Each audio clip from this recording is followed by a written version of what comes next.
Should have chewed the horn when I went by, but Give me a heads up. I was still putting the things out. I saw you there. Did you? Yeah, but Drive the then desk. Big Ben told you you should be here. Well, I was out, actually, as soon as the clock went off, I was still sweeping snow off the part of my head. Oh, yeah.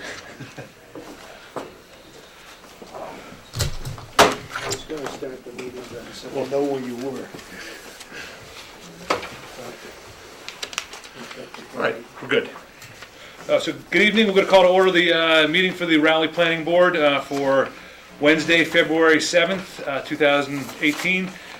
We've got 5 separate items on the agenda, including a couple of continued public hearings. We also have a new hearing on an open space residential development.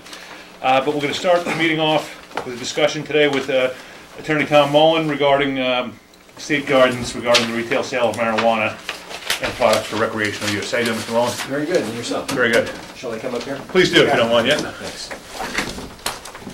So I have looked at the draft bylaw amendment that would, I gather the intent would be to restrict recreational marijuana sales to one district, the retail district, and to make it subject to a special permit and site plan.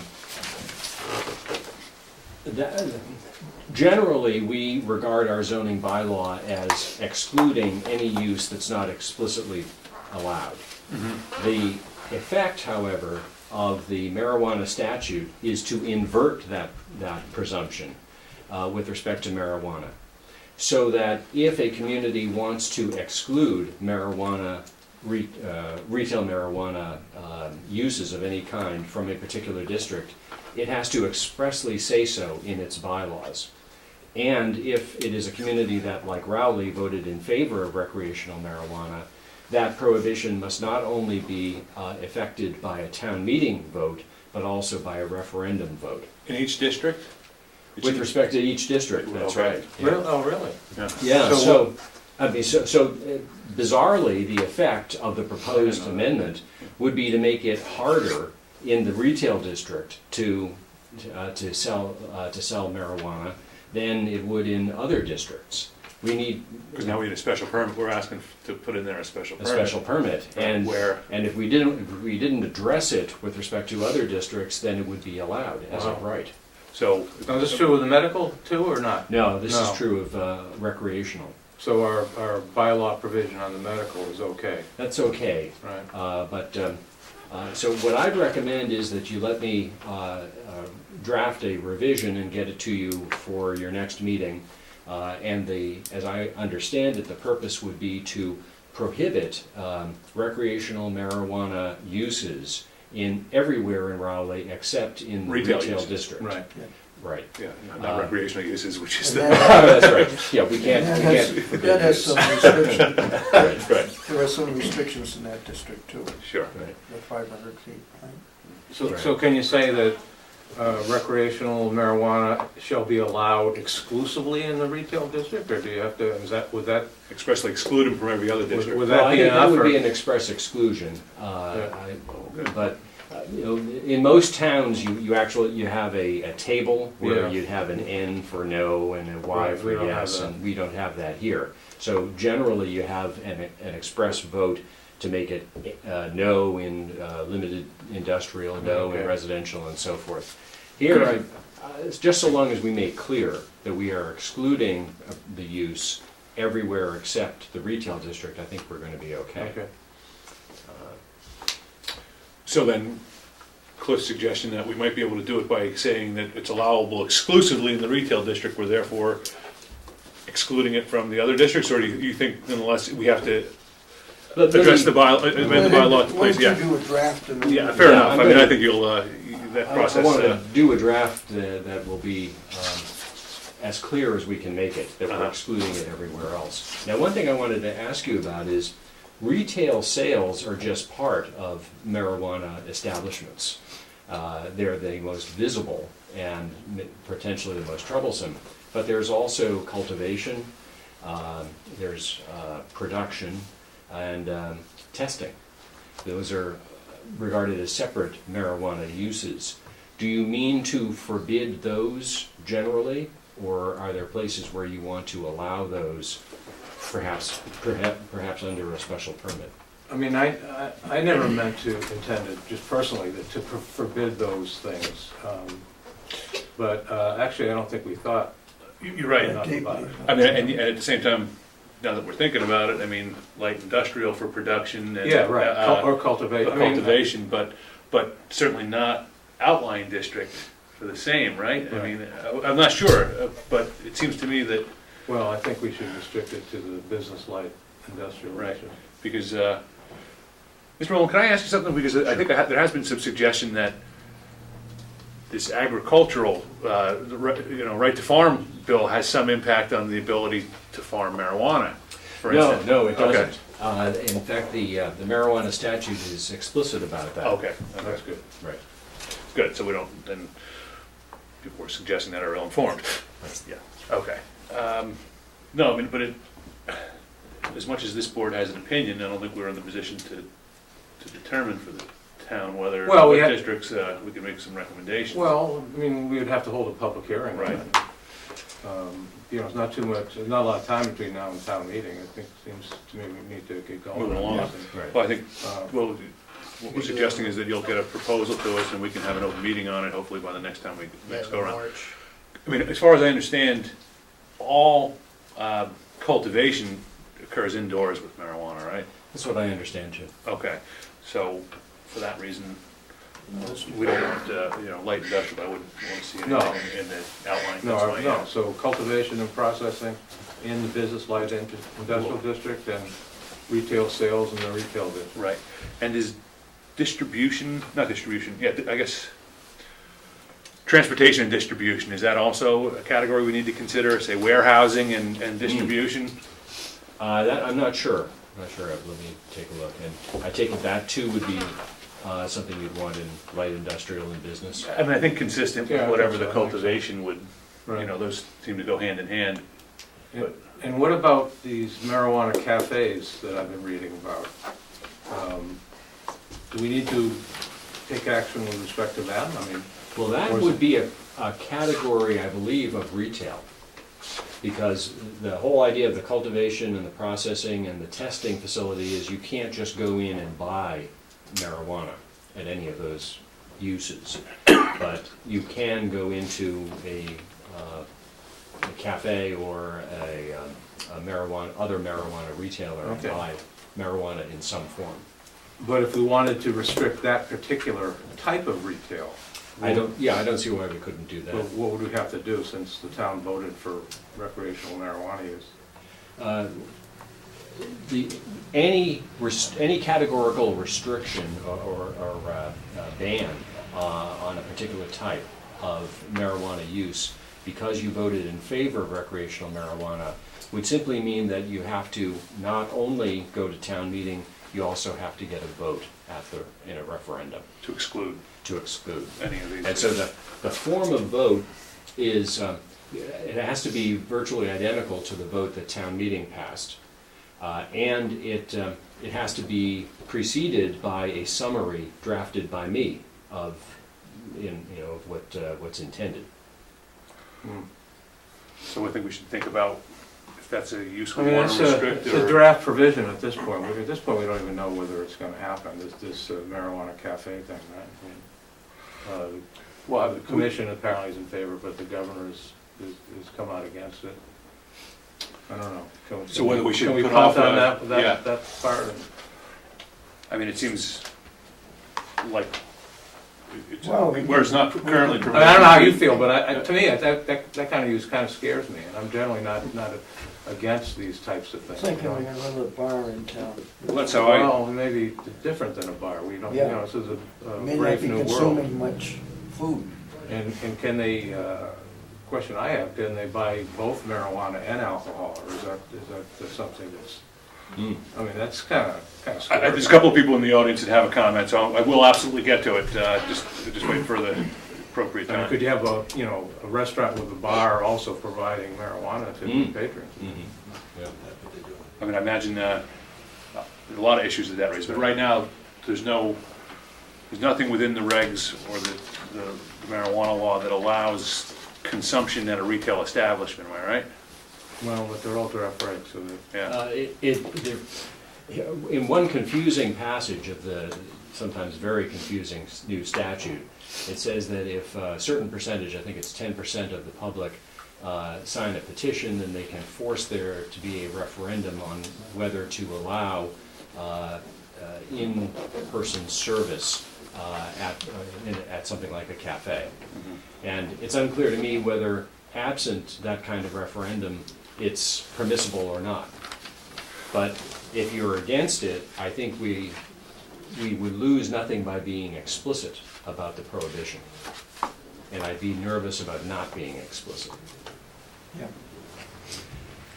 So where we don't have any, don't know which way the regs are going, maybe we should be oh, explicit. we should. I mean, how do you guys feel? I mean, you think No, there's I something I that feel you'd like like you- to see in town? I mean, I don't think. I don't- No, the thing is, this whole marijuana thing has come out about as a real change in the culture, you know? I mean, it was something that 5 years ago we Yeah. weren't even thinking as black market and underground, and now suddenly we're like, okay, it's part of the tax base and it's important for the economy. Well, Are we allowing our own, you know, perception of it Right. to restrict what In otherwise? 5 years from now, people may say, well, what's the big deal? It's Right. just like a bar, you know, serving alcohol. Yeah. But I don't know, but I have qualms And then about again, if we restricted it now, we could change our Right. mind in 5 years, which Right. may be the more prudent way to. it. Right. Always change your mind down the road. so. Right. It's hard to go back. Mm.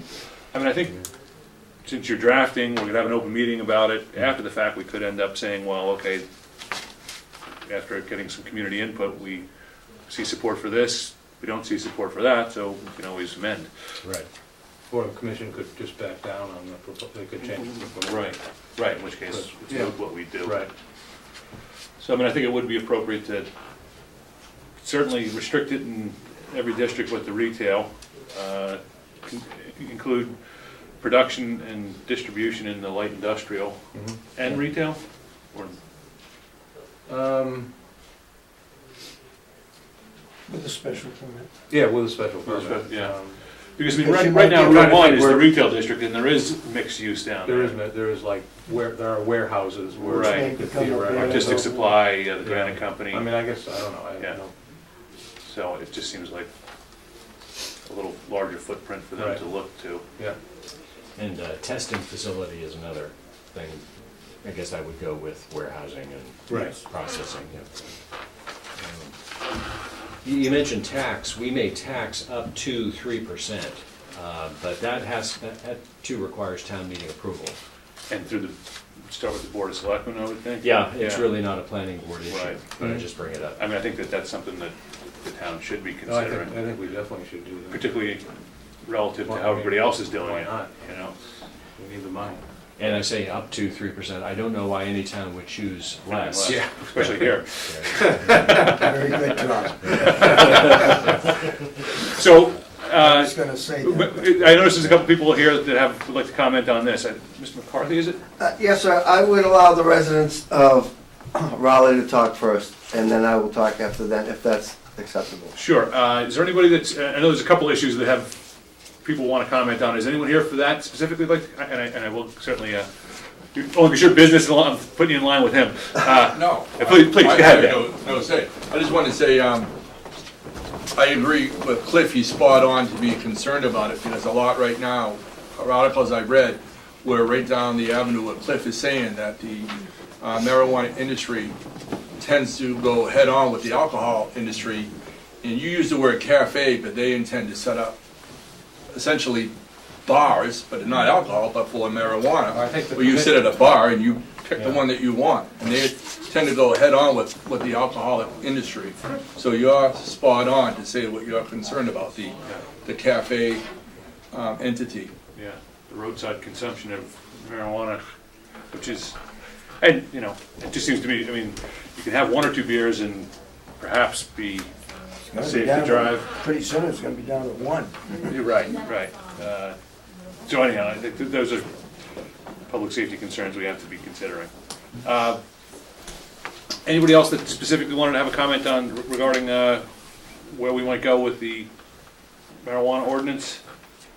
So please, what do you, Thank you. Pardon me, my name is Joseph McCarthy, I'm President and CEO, pardon me, CEO of Ipswich Pharmaceutical Associates, Ipswich, Massachusetts. We do hold a provisional certificate of registration, and we are here actively seeking a location in Raleigh at the Adams Mall. But I would just like to comment on our facility just for the town. Yes, we understand retail is a great location to keep control of the industry itself. And I certainly like the idea of those bylaws with tight controls. And we chose to move our cultivation location out to Western Massachusetts to a farm. And because it was part of our commitment to the town. Is that indoor cultivation? No, it is not. No, No, it's actually a hybrid. We have set up for a 10,000 square foot indoor facility which would accommodate our processing plant out there along with our security and a head access to our greenhouses, which will be in excess of 12,000 square feet. Those greenhouses are winterized. They are quite expensive, actually. They come with two, I think it's 400 BTUs, 400,000 BTUs, Model hanging heatings, air conditioning, humidifiers, dehumidifiers, and controls. But that's only because that's our company's preference. We're way out in the country. Our access to power is quite limited. 10,000 square feet of indoor growing space, is that the industry average? I mean, could we see people that want a 50,000? Because right now, I think we can't allow a building bigger than 20,000 in the light industrial, right? No, that's not true. I think that's a central district. Oh, okay.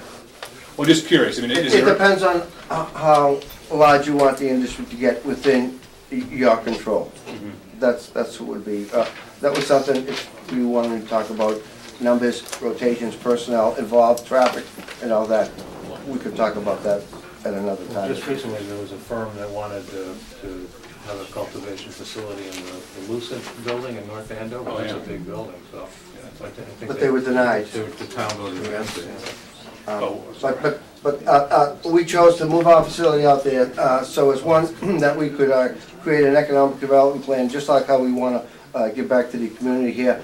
And also, our power is very extent out there, so. But I know that indoor is the key right now at the moment, but the curve indicates through Colorado and all the other states that the curve is going to the outdoor greenhouse. And it's a lot got to do with the mark on the carbon gases. okay. Interesting. Well, thanks for that input, because it gives some idea how we consider where some of the other facilities, other than the retail establishments, might need to be, how we might want to consider that. Just one more thing I wanted to note is, I'm surprised that the statute says that any marijuana establishment, medical included, has to have a host agreement with the community. I say I'm surprised because it leads me to wonder, well, if, say, the Board of Selectmen were opposed and the rest of the community was in favor of medical marijuana or recreational marijuana, couldn't they simply say no to an agreement and effectively block it? And I spoke to the Assistant Attorney General today, who's in charge of the municipal unit, and she said she's not sure.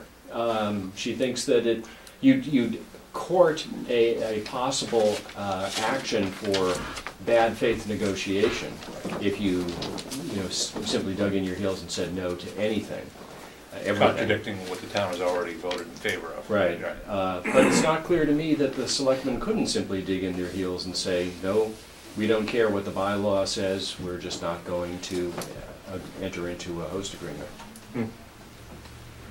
Well, that's interesting, for the BOS, they gotta decide, whether there may be an instance where they can disregard the will. Is that just an intended, is it check and balance kind of mechanism? I don't know, or just a Political. loophole. Well, there's also the special permit review process too, so I mean, even though the town's voted for it, we would retain some discretion to say no to particular sites. So, I mean, I do think it's certainly appropriate to get out in front of this and consider trying to get something that we can put in the bylaw at the next town meeting, so that we're not ending up having to deal with a cultivation facility in a residential neighborhood. I mean, that's really what why we want to be proactive, right? Right. And, you know, I certainly think it's appropriate to have you do that, move forward on it. But the next meeting is March 14th, that's the second Wednesday in March, so we have a little time before we have to put any legal. We gotta get Okay. You need a motion on this, you think? Yeah, So I'll make a motion that we authorize or request the town council to draft a bylaw consistent with what we've discussed. second. all in favor? Aye.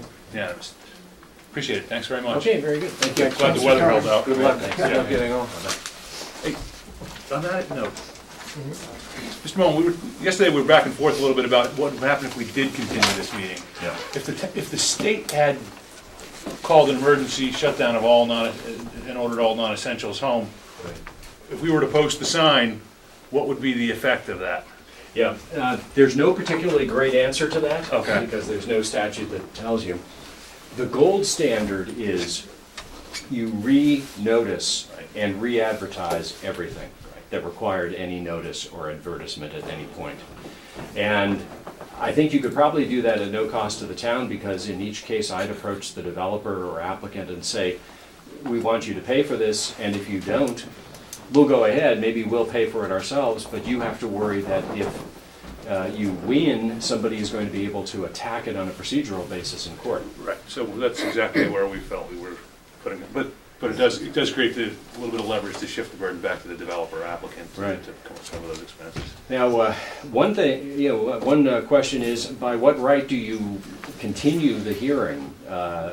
Because don't you have to gather as a board to decide to continue the hearing? And the answer to that is a parliamentary one, which is the one thing you can do with fewer than a quorum is continue and vote to adjourn to a particular date and time.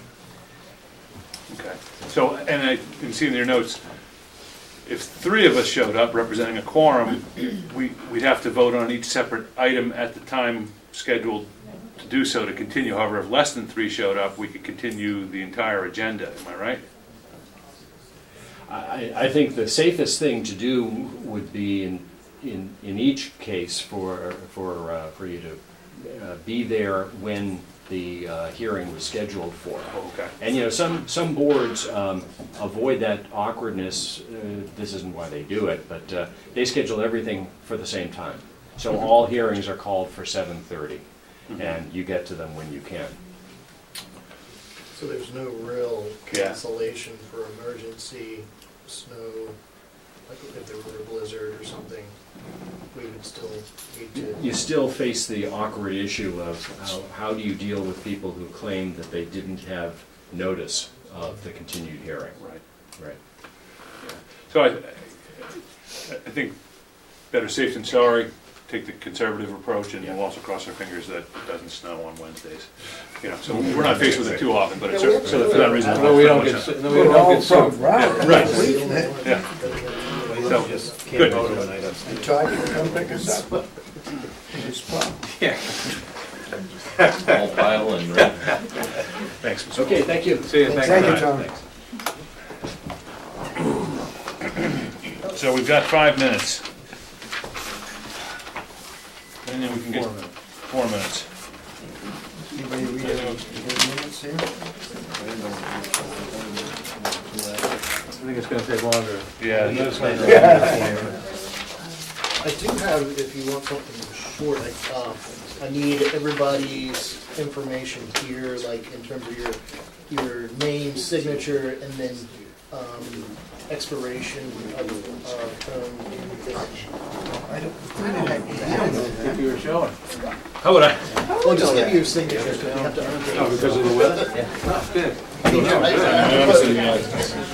could be next year, it could be this spring, it could be. I can get that. I could have used that as there like there's a 1 year post, We almost Yeah, canceled a okay. that. 3 year post, and a 5 year post? Yeah, and I Depends on what you get elected.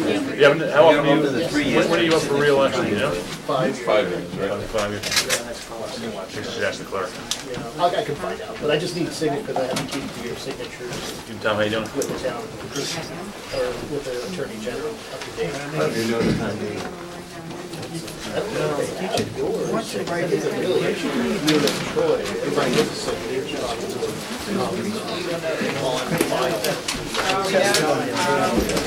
For a guy that likes angles, there's not one angle that I'm gonna teach you. It's an angle. I have it on, Even my S's have an angle. You're gonna see if you can rotate this seating arrangement? Todd, okay, you got that? Well, big you know, long I tape? think, let me see, here he is.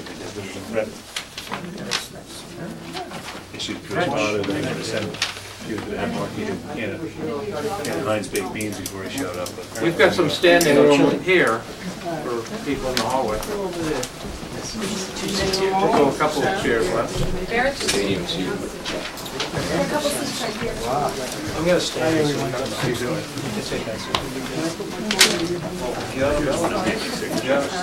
There's a little one later on with the town. When your term expires. I don't care.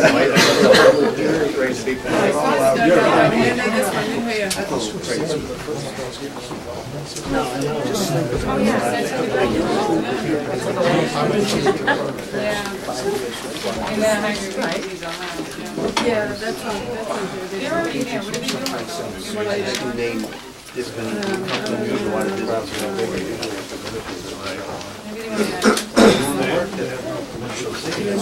Yeah, it really is, because that's what keeps on his. Yeah. I think you're gonna make it. Send me a letter to our company. Other town clubs, at motivated. Oh, yeah? So did they cancel the meetings? We're just talking, I don't know if you caught the last part of that conversation, we're trying to ask Tom Mullen what the effect of that is on the agenda. Basically, you have to renotice everything. So, I'm kind of glad we were able to keep it together tonight. You want to meet with the people? What is it? Just want to have that vulnerability out there. You know, right. They're the ones who will suffer.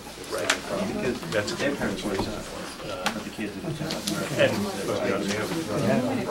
Americanized, they call it, being American. right.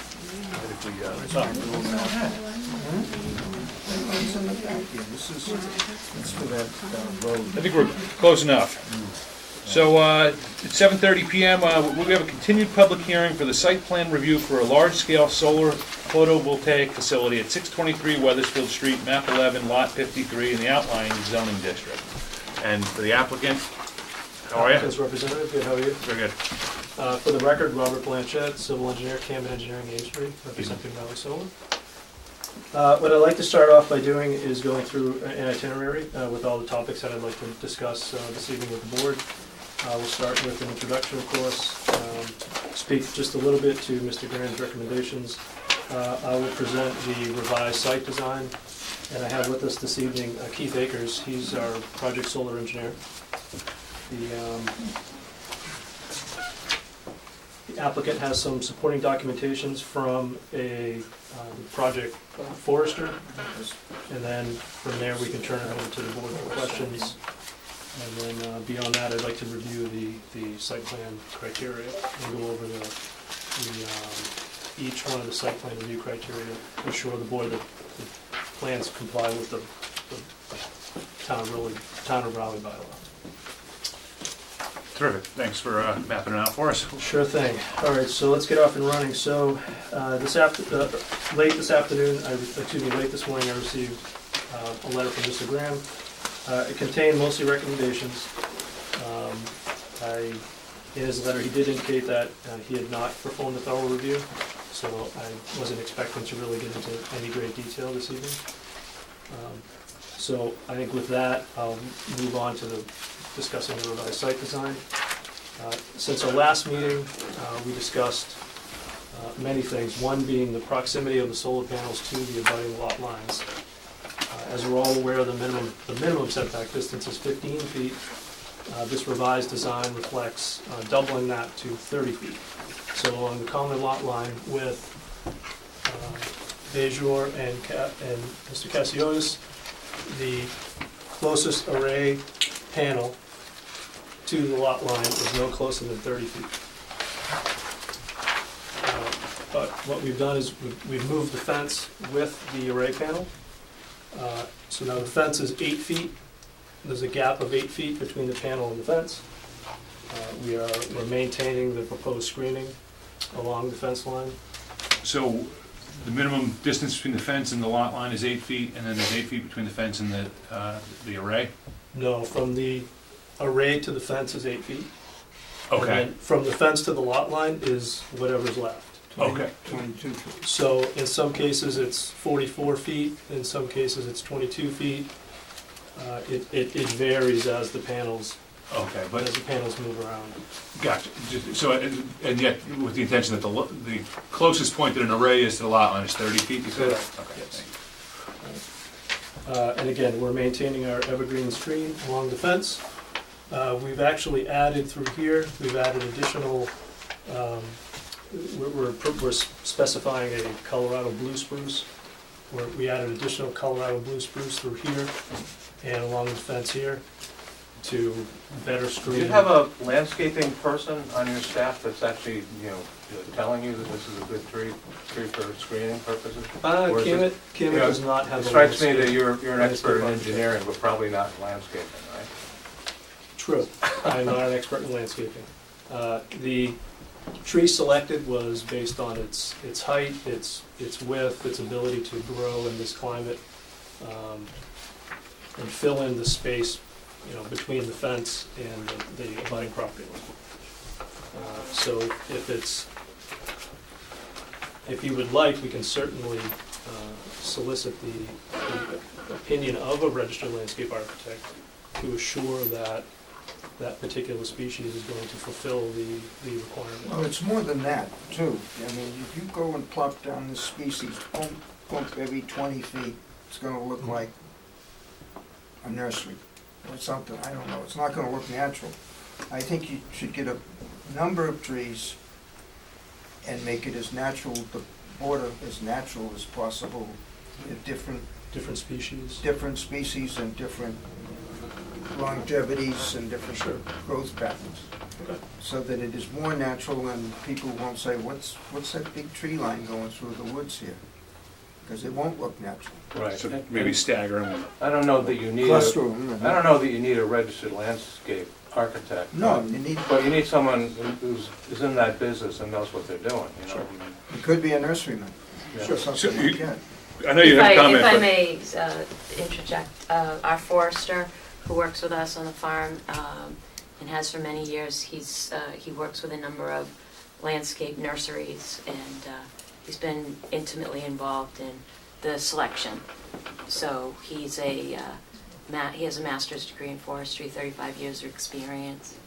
As long as he hears what I say. Yeah, I agree with Yeah, I agree with and David's comment. we'll be happy to work with the board in any way we can to quell any of those And the trees. concerns. I mean, I completely agree with I'll tell you two that. things. They grow fast, over a foot a year, and they do broaden out, but they're also pretty darn expensive, so you could be looking at a tremendous investment to, Right.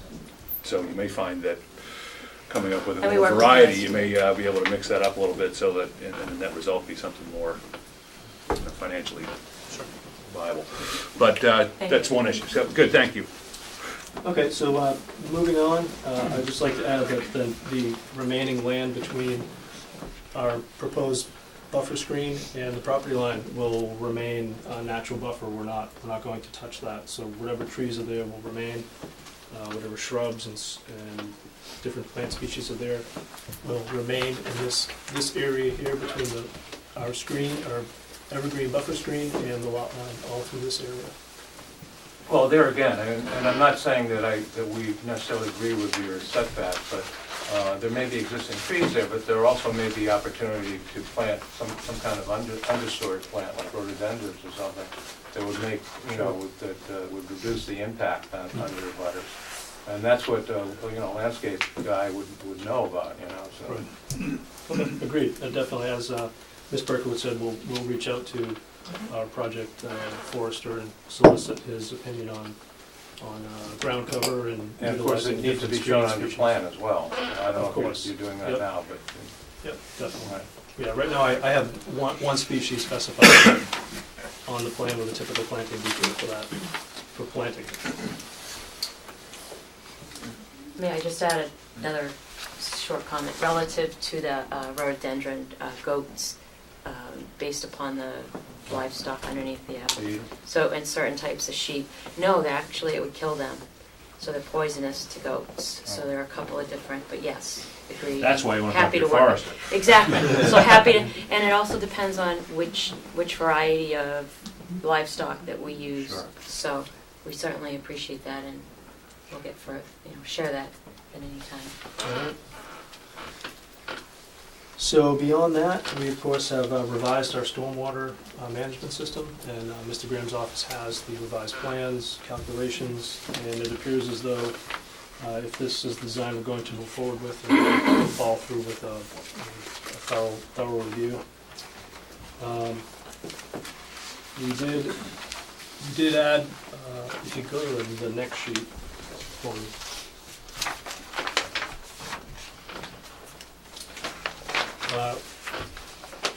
In order to get us to the 2 megawatts, given the panels we have available to us, we implemented a previous design scheme that we had, and it was actually one of Larry's recommendations in his previous suggestion was to reinstate panels here in this area. So that was in an effort to regain some of the lost panels, and we doubled the offset from 15 feet to 30 feet. And to get us to assure that when we're fully built in this scenario, we can achieve the 2 megawatts. But in your initial plan, that, the area in the center, the area of the solar panels was larger than what you're showing now, right? It was, so we're only grabbing as much area as we need. And Well, the current facility is a working farm, to the best of my knowledge. So this stone wall here demarks the border between what the landowner would like to maintain as a working farm and what's available for solar panels. I don't remember seeing any farmland there. Isn't that a wooded area, that whole area? Currently, it's wooded from this point. This is where the wood post and rail fence is, right about here, Right. if you remember that. And yes, the remainder is wooded. Unless there is livestock that you maintain in it, yeah. So you could move some of the panels, even in your revised plan, away from the abutters and put it in this center area that you're showing there on the screen. It all depends on Mr. Akers' final calculations on, of course, considering shading from the remaining trees and the capacity of the panels we're proposing to generate the 2 megawatts of electricity. If all pieces all align, then it's possible we could utilize some additional area back there. Or on the other side of the stone wall. It's the farm. That would eat up the available real estate. But it's not a farm, it's trees. Some of it's open land. It's currently forested, yes. I'll be honest, I don't understand how the There's nothing the being 60 grown there, I way mean- farm Oh, yes. status works. Absolutely. I think in our first meetings many months ago, and perhaps it wasn't before this board, but we explained the history of the farm and what we do in foraging for wild mushrooms. We have our crops that we've grown for many years. We also have our greenhouses on hold as we're expanding. We have livestock that we've had on the farm that we have actually off-site at another location until we get our areas. It's not easy for anybody to have changes, and we're very sensitive and understand that. So animals in particular are also disrupted by that, so they'll be back. Yeah, and we're a working farm, so we need that area to stay in business essentially. I know you had an agenda you wanted to try to work through Yeah, so first. I'm at the end of my bulleted items here. I just want to add that, of course, to gain access to this particular area now, we have a gravel road, which has the appropriate geometry that the fire chief was looking for the previous design. So we can get his emergency vehicles in there, turn around and get out. And if you go to the previous sheet, we can see where that gravel road originates. It originates right about there. So To the, can I ask you though, Sure. you just relocated these arrays to a location, you know, the site you previously proposed. right. What's to the due east of this array? Is there any, I mean, you mentioned if you were to expand it, you'd go here. Why wouldn't you go here? So this line here represents the Okay, there we go. That's all I'm border looking of at. vegetable wetlands. Gotcha, okay. That's a 100-foot buffer? Yep, and yeah, so there's the limit of the wetland, and then upslope is the 100-foot buffer. We are all, currently, this design proposes work within that buffer zone through here. Okay, but you could have solar panels in part of the buffer zone anyway, right? It's not a no-bill zone. It isn't, but, you know, the fee to do the work in there gets quite expensive very quick. So it's 50 cents per square foot for every foot of disturbance. So 100,000 square feet, that's $50,000. Well, see, the problem I have, one of the problems with this is that I can understand why you don't want to pay fees to the Conservation Commission. So I can understand why you'd want to move the panels out of that area. But you're putting the panels right on top of your abutters. And you're causing some detrimental impact to them. So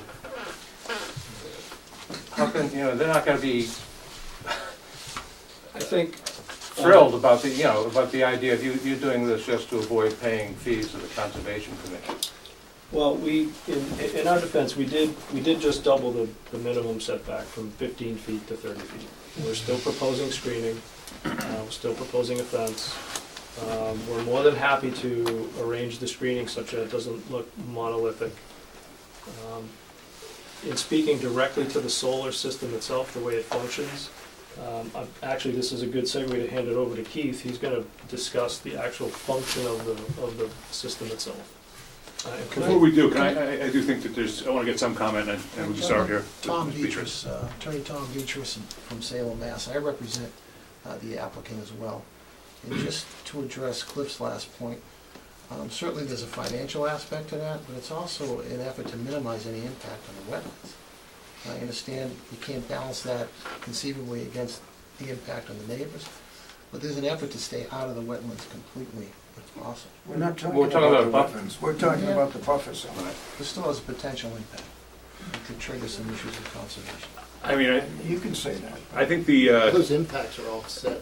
it's more than just the perception, it's the reality that this will likely have a detrimental impact on some of the abutters' land values.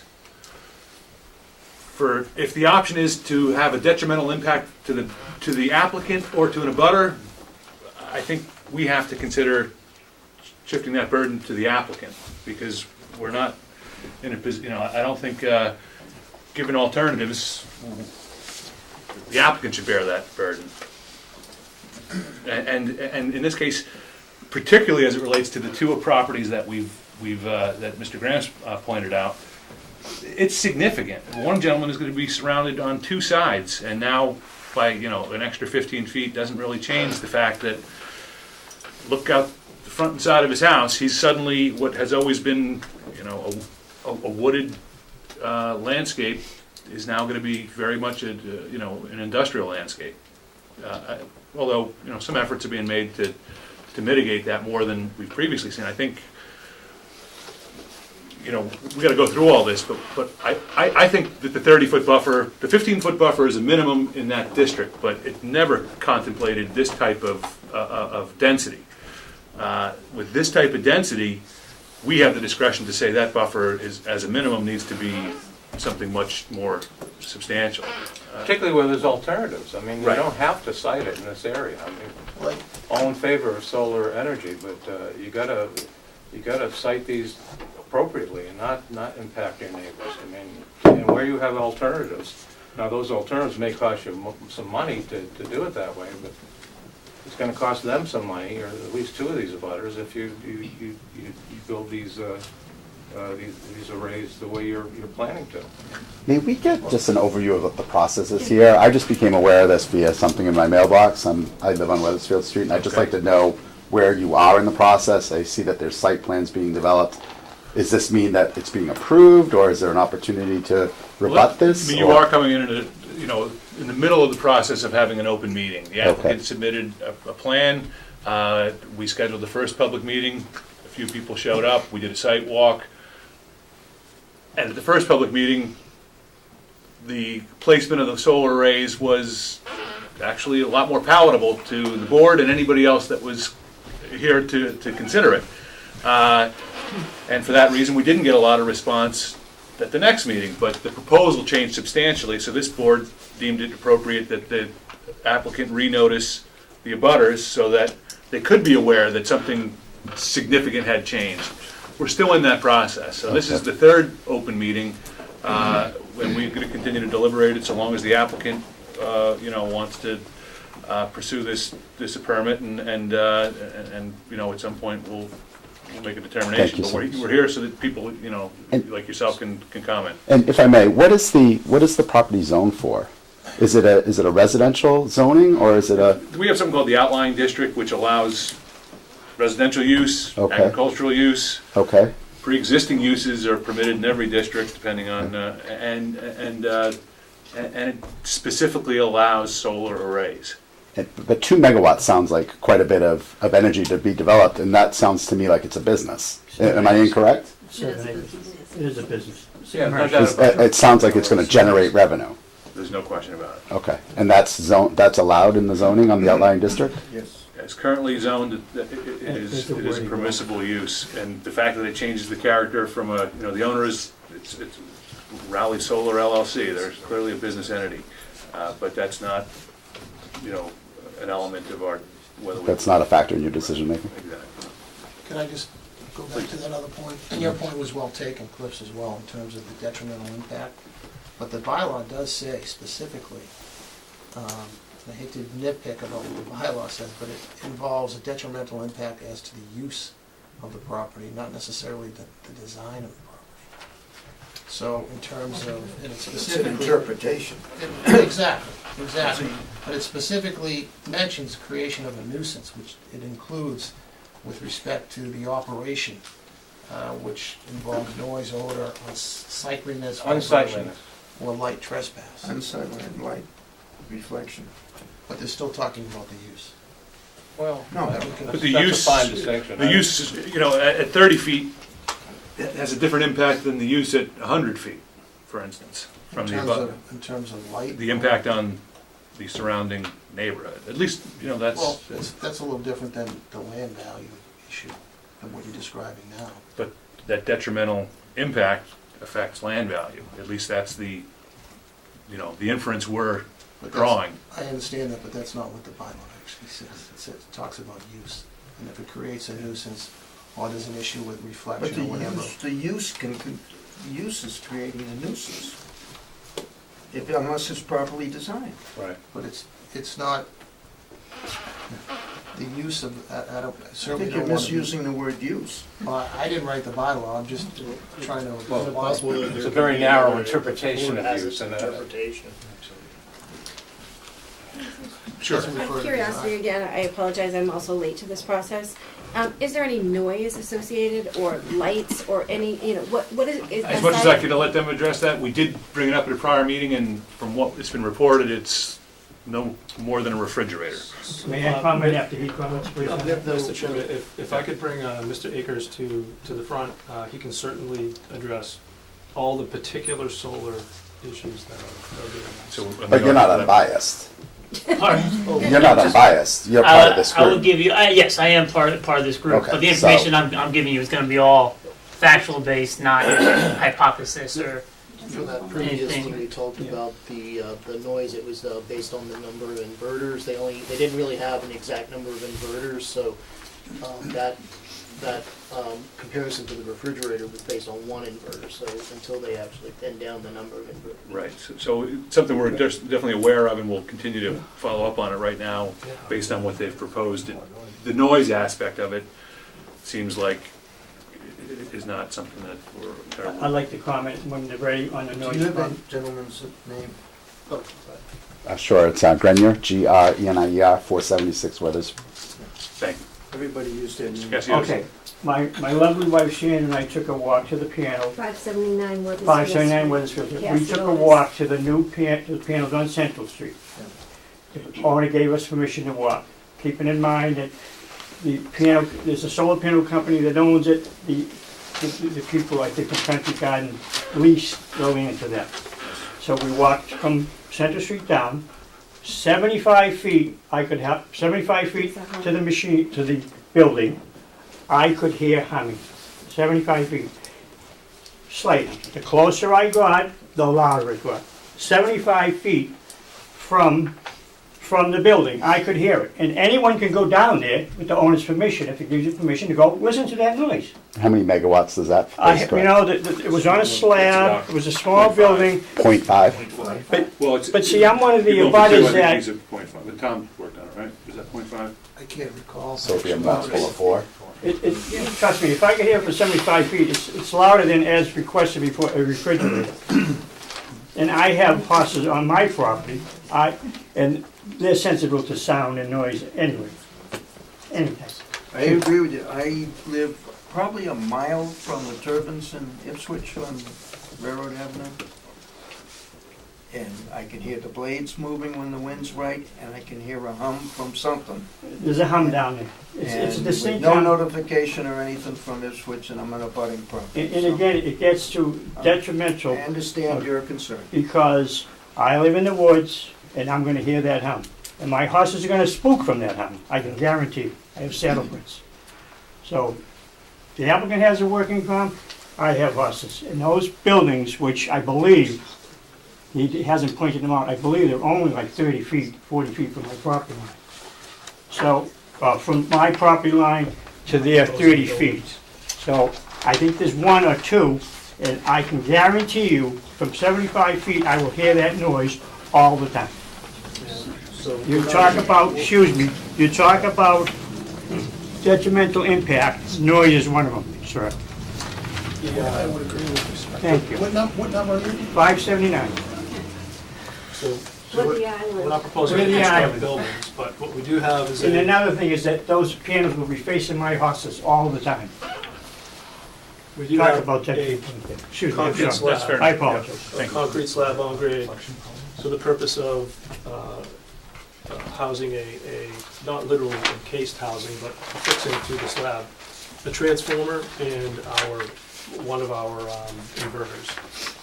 So I think it's, at this point, it's important that Mr. Akers speak to the solar design itself. Thank you, I mean, I think we're certainly ready for you. Thank you, Bob, and once again, my name is Keith. I'm from Sincarfa Solar. We would be the financer, owner, and operator of the solar site. I know I was introduced as an engineer, but that's being kind. I'm actually just a developer with the company.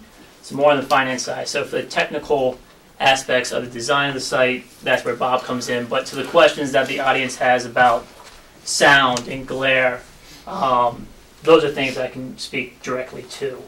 I guess it was yesterday morning I drafted an email to the board that I sent to Bonnie. I think Bonnie forwarded on, talking about some of these issues and providing some documentation, not from us, but from nationally recognized groups that have studied solar and a lot of these issues. So to the noise, one of the big issues with older solar sites, and to be honest, I'm not... Excuse me, it's less than 2 years old. Less than 2 years, that's I believe still... less than 2 years old. So that's still old in what I'm going to be talking about.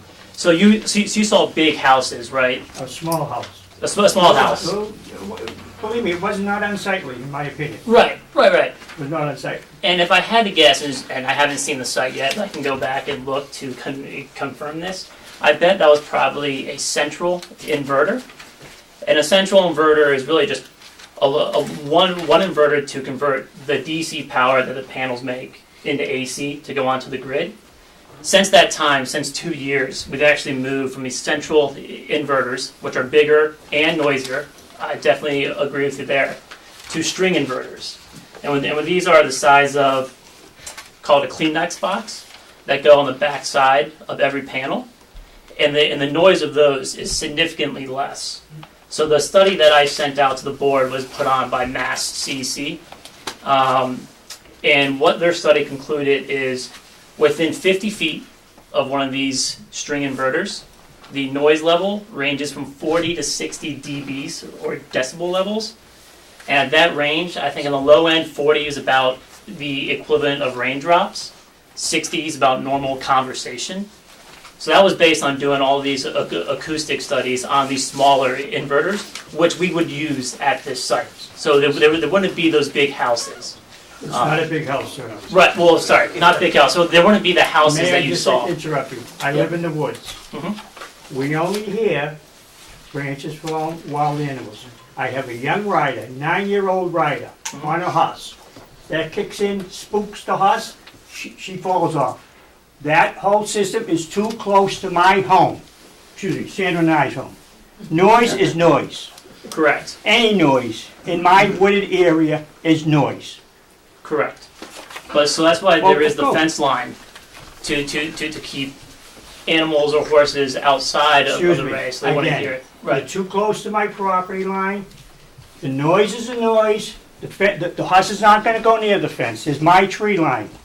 Okay? You know, Let this guy. yeah, can I All right, actually, I'm I sorry. appreciate what you're I'm getting sorry. at. I think it's just because I can sense that this may get more contentious than it needs to. If you can direct your comments to the board I'm and sorry, not to sir. the participants, that would All just right. probably keep My wife us. told me to be quiet. So. No, I mean, I'm listening to Sam. we've certainly, you know. Let him finish his. Please, go ahead. Yeah. And we'll certainly come around, And okay? if you guys have questions, please just let me know.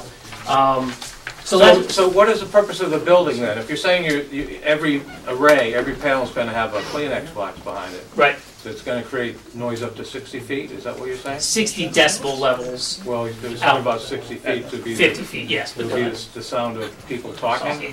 essentially, on the high end. So you're proposing only a 30-foot buffer, so that's, right away, that doesn't sound like very much of a buffer. I mean, Well, my original question, so what's the purpose of that building you're proposing? So he's not proposing a building, once again, it's a concrete slab that Okay. has a transformer on it. Does So- that produce noise? Less than the inverters. So it will, yes, but not as much as the inverters that we just talked about. And there's only gonna be, I think, probably 2 of those, maybe 3 of the transformers. so can I ask And a those are question on that issue of the noise? Yeah. You know, I haven't counted each panel, but there's hundreds, right? Thousands. Okay. You use the example of at 60 feet, at 50 feet, it sounds like people having a conversation. Isn't it gonna sound like 1,000 people having a conversation?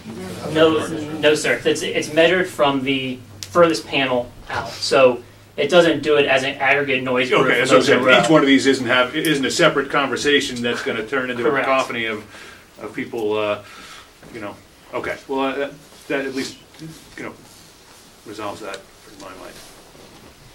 Is there a system that you've installed within 25 miles of here? Within 25 miles here. Not 25. The closest that we've done was in Lexington. We built on their landfill there. We did a dual carport and ground mount system.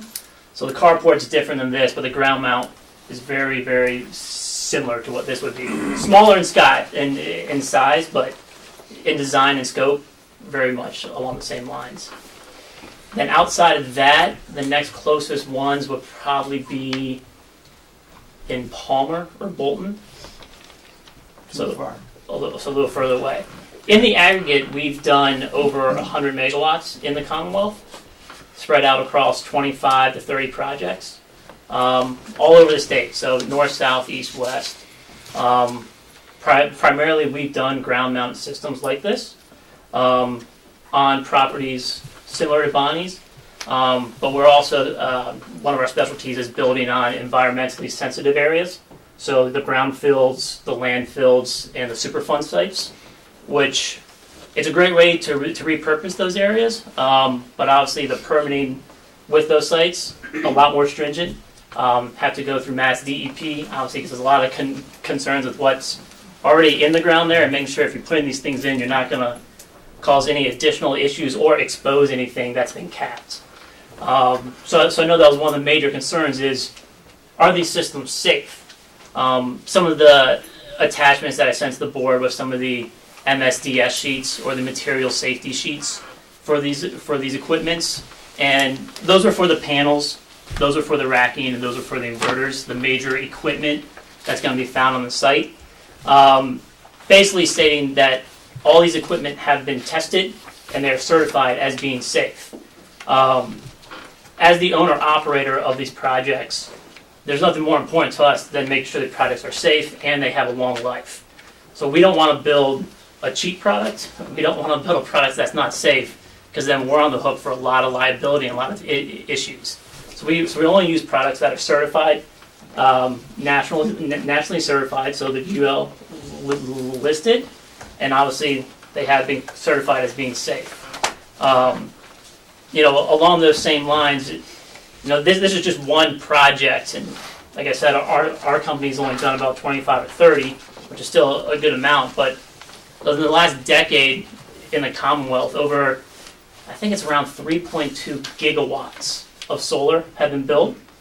Each one of those projects has to go through a permitting process, has to go to the planning board. Well, not the majority of them will have to go to the planning board, have to go before the Concom, have these same conversations that we're having right now, and ultimately those get approved as well. So I definitely hear the concern of safety, and something we're very mindful of. I just bring up the history of these projects as saying it's something that has been vetted by a number of cities and a number of towns and a number of state departments as well. Yes, thank you. Grenier, Weathersfield Street. I just have a question. Is there a town ordinance that is specific to noise? So if, say, my neighbor created something in the backyard that made noise, that had a motor or something, is there a certain level that's not allowable, that becomes a nuisance, like a certain decibel or level? Because no matter what it is, and say it's good intentioned, and you said 2 years is pretty old for, say, 2 years from now, say it makes a certain amount of noise, it's feasible or not feasible to people, but it's allowed. My car makes more noise 2 years after I bought it. Right. Than when I bought it. But say there's some new solar panel that gives you twice as much energy, but it's louder, and you decide to replace them. What's preventing that from happening, or what is there an ordinance that has a certain amount of noise, even if they're all installed, and 2 years from now you can double your output from the new and improved, but it makes more noise, and you decide to go with it? What are the neighbors? The town has no specific ordinance on You have noise. no ordinance, so there's nothing preventing I believe that there are from happening. state limits, but I don't know what they are. Okay. Other things I'm we saying, can yeah, condition, we yeah. can condition that if they're changing the panels out or something like that, they have to come back before this board. Okay. And I think that's a great point. Just Yeah. to one, it's very 99.9% unlikely Of we would do course. that, but point well taken. Yeah. You said. Well, that's why one of the reasons it's critical that these not be located on top of abutters, virtually on top of abutters. Because the technology could change, and I think you make a very good point. So the example you specified, I'm speaking to the board, but I'm not being confrontational. No, you're fine. No. I hear, like in Lexington, that it's basically at a landfill. Yep. And you said that you mentioned that you have done this in what's it called, outlying district areas. Yep. So in neighborhoods, correct? Yes, All right. correct. And is it 2 megawatts or is it? So, yes, so we've done larger projects too. There's been multiple solar programs that have gone through in Massachusetts, and most of them have size restrictions on the projects. On the predecessor programs, SREC 1 and SREC 2, which is winding down, for community solar projects, which this is slated to be, I'm not sure if it's been talked about, but we can definitely do that now. You are maxed out at 2 megawatts AC, so that's the maximum size you can build in any zone, in any area. And has your company built one in a residential area, sir? Yes, so the most recent one, 15 feet from someone's property line? not 15 feet from May I ask how many someone. feet? Depends on the town. I May mean, I I ask how have many to. feet was the Sure. closest? Yeah, if you let me look, I'd be happy to. I'm sorry. So how many feet is the closest to the property line, if you don't mind? It really depends on the town and what the zoning was. I don't recall off the top of my head, but at least I know we've done some at 50. We might have done some that are closer, but I would just have to double check. Right.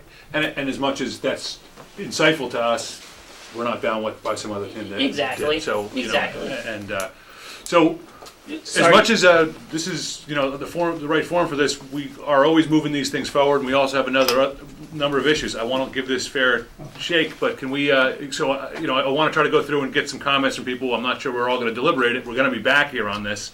So I certainly want to let you out, the applicants and your team, continue whatever proposal you have, but I also want to get everybody else's input. And I also intend to wrap this up in the next 10 minutes or so, or 15 minutes. We should hear from Larry as well, though. Oh, and yeah, so why don't we let Mr. Graham speak, because he's our consulting engineer, he represents the town, and he has some comments that we all consider, and I think it's feedback that the applicant needs to be aware of as well. Thank you, Chris. As the representative from Camet, Bob Blanchett, mentioned this evening, I sent a letter to the board dated today's date. It was not an engineering review. It was more a review or response or reaction to the latest revised plans, which relocated the access drives and the array fields. And my take on the revised plans was that this northwesterly most array field, which is still on the screen up there, was that I pretty much concurred with that as a reasonable location on the property. It's about 500 feet from the nearest abutter, according to the Camet plans, that up on Forest and Brook Street. And it's much further than that from other abutters, and it stays pretty much out of the 100-foot buffer zone, which is something that I think, you know, the board, the Conservation Commission certainly, and the applicant is trying to do. The northeasterly array field, which is to the north of the Cassie Otis property, was revised some and was placed a little bit further from the Cassie Otis northerly property line. However, I had previously on January 24th made a recommendation to try to take advantage of an existing natural high point or berm that runs through there, and to relocate the gravel access drive behind that and to move some of those array panels further to the north. That would allow some screening to be placed on that natural berm, leave the existing trees. Some infill, as Cliff mentioned a while ago, might be appropriate, and get it away from that newly discovered wetland that popped up here at the last meeting. So that, I was disappointed to see that those recommendations had not been considered in this plan. Lastly, the middle array field, I'll call it, the one closest to Weathersfield Street, I had suggested that the applicant consider going back to either using their existing driveway to access the entire property and all of the array fields, or the location of the access drive, which was initially before the board back in November. And that would have allowed perhaps some array fields to be extended easterly of those drives toward the Bajor and Cassie Otis property. And that was not, that recommendation was not, certainly not followed. So I was a little disappointed, I guess, that that we're coming back and looking at the same thing. And for that reason, I didn't go any further into my review, because I felt that the revised plans would neither appease the abutters nor be accepted to the board. So that's why my letter was a 2-page letter. It just talked about the arrangement of the array fields as well as the access drives. Didn't get into any of the engineering drainage reviews and things like that. I do have a couple of questions of Mr. Akers, if this is appropriate time. Sure. The idea, I think that Bob Blanchett mentioned, was that wherever the array fields are set and the fence is located as a security for the array fields, is that also the line which could be maintained as a no disturb line, a no cut line? For the fence line? Yes. I believe so. Well, so, yes, in the majority of the perimeter around the site, the fence is the limit of the no-cut zone. Well, I think that one thing I think that I would be recommending to the board is that we would establish a line, a no-cut line, whether it be the fence or somewhere outside of the fence, so that the board as well as the applicants know, what's coming. Because obviously the sun and the angle of the sun is important to your panels. That particular line is to the east. I would think that that's a pretty important line for you. So wherever this lands as far as where these array fields go, I think that's one thing that I would be recommending to the board that's tied down pretty tightly. Secondly, Sorry, when you say no cut, does that also include any topping of trees, anything at all? Yes. Okay. The other point that I wanted to mention while you were here, because I'd asked before, but Camet's plans do not show much grading other than that in that one picture right there, right in the middle where the cross-hatching is. Is that in your experience and your design and construction doable to put these panels? And then how do you keep them oriented as you wish them to be to the same center? That's a very good question. On all the sites, we try to do as little grading work as possible, just to limit the disturbance to the land. Also, it costs a lot of money, so we try to avoid that as much as possible. Fortunately, with the technology these days, when you're doing a fixed tilt system, so we're not talking about one of the systems that actually moves to attract the sun. Those are more expensive, and those are more complicated, more moving parts. We try to avoid those. With a fixed tilt system, you can actually put the racking in such a way that you can go with the undulations of the grade up to a certain extent. Racking can go, if the grade's within 15 or 20%, that's kind of the cutoff. So our engineer took the topo that Camet put together, and he's analyzing it, and there are some areas where we just won't have panels just because of the grade. We wouldn't want to bring in any equipment to grade it. But for the most part, to your question, we can work with the land. If we were doing a tracker system, that's hard to do because you really need a flat surface to make that work. So 15% is kind of the cutoff? Yeah, for the grade? because that's where you run the risk of the racking not being able to hold the panels. It might actually flip. Okay. So that's typically the cutoff, 15 to 20%. Okay. And that's longitudinally with the run of your panel? Correct. Otherwise, I mean, as you're spaced out 8 or 10 feet apart, that can vary. Correct. That's, yes, sir. Yes, sir. I actually had a question that I was curious about, and it'd be worth getting the clarification on. When we were talking about moving the site further away from the abutters, because we definitely hear your concerns.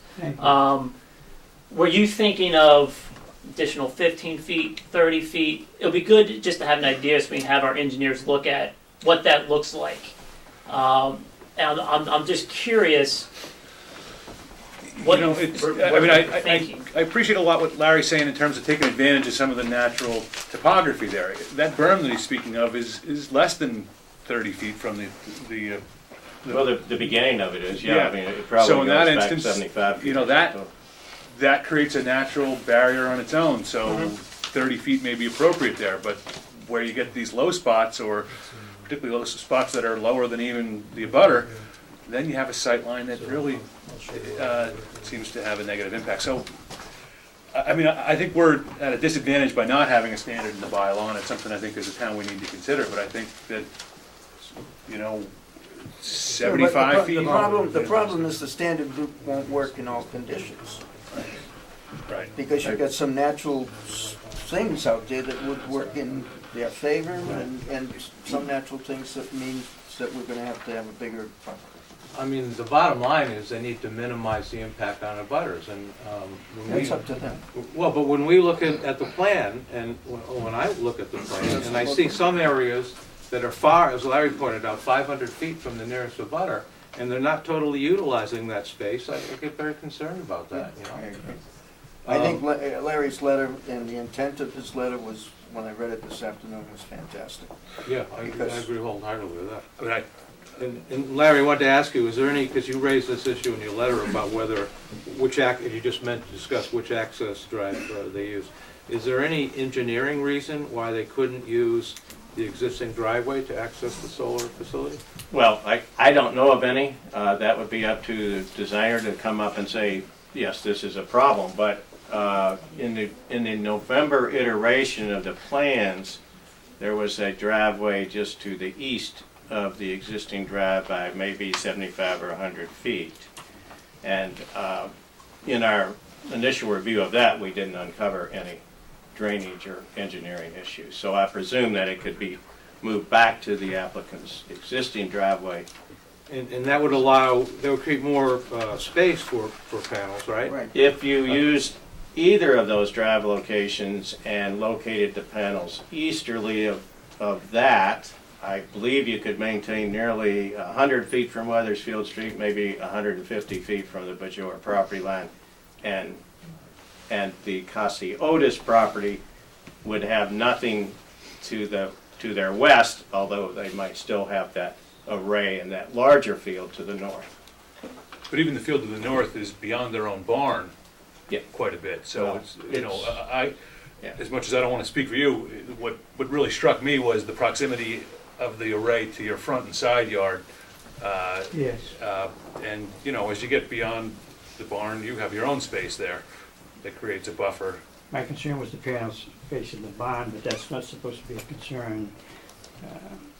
I like I understand, Mr. right, Graham's regarding plan that. of putting it behind the barn. Yeah. I have a question. Sure. Only because this gentleman next to you has raised his hand a moment ago. Yes, Richard Burns, 620 Weathersfield Street. We talked about it before, about the trees, the large trees in the front. I believe they said that they were not going to cut them down. Is that true? Which trees are you Right in specifically? Weathersfield, right where the driveway is. Right around here? Yeah, Gotcha. all the large trees that are there. So this goes back to the question about the cut line and being exact on that. So right now, the entire system, as Bob talked about, is outside the 100-foot buffer. So your question is, would we take down or try to do anything with trees inside of here? We had our engineer look at a scenario where we didn't touch anything. So we left it as is. And with that, there is a significant shading impact. There is. There is on the Even from panels. my trees on the other side. Was there a shade And that's what I don't understand. What I don't understand is, with all that shadowing, and the panels are there, they'll never get the sun. So I believe they are going to cut those trees down or drop them. So, well, that's why we're talking about a no-cut zone. Okay, and I have to consider the welfare, the safety for the wife and me and the Graves. We have these 100-foot pines and bigger, and that's a buffer for us, those trees there. If they get cut down, the nor'easters, the winds, are gonna start taking my trees down at our houses. And I don't think anybody wants to see these And under panels. mass law, it has to be considered the welfare, safety of the people. I understand. Yeah, and I read it. I understand what you said the last time. When Okay, you all right, take thank trees you very down, much. new trees are getting blown down. They will get blown down, no question. There's also a concern of being able to see these panels from the street. Right. Oh, yes, yes, I okay. mean, the nice thing about Central Street, you really have to look for them in order to see them. When you went out there, Okay, thank you. You gotta slow down and turn your head. Hey, That look went down from the road, street yeah. down the road, yeah. Yes.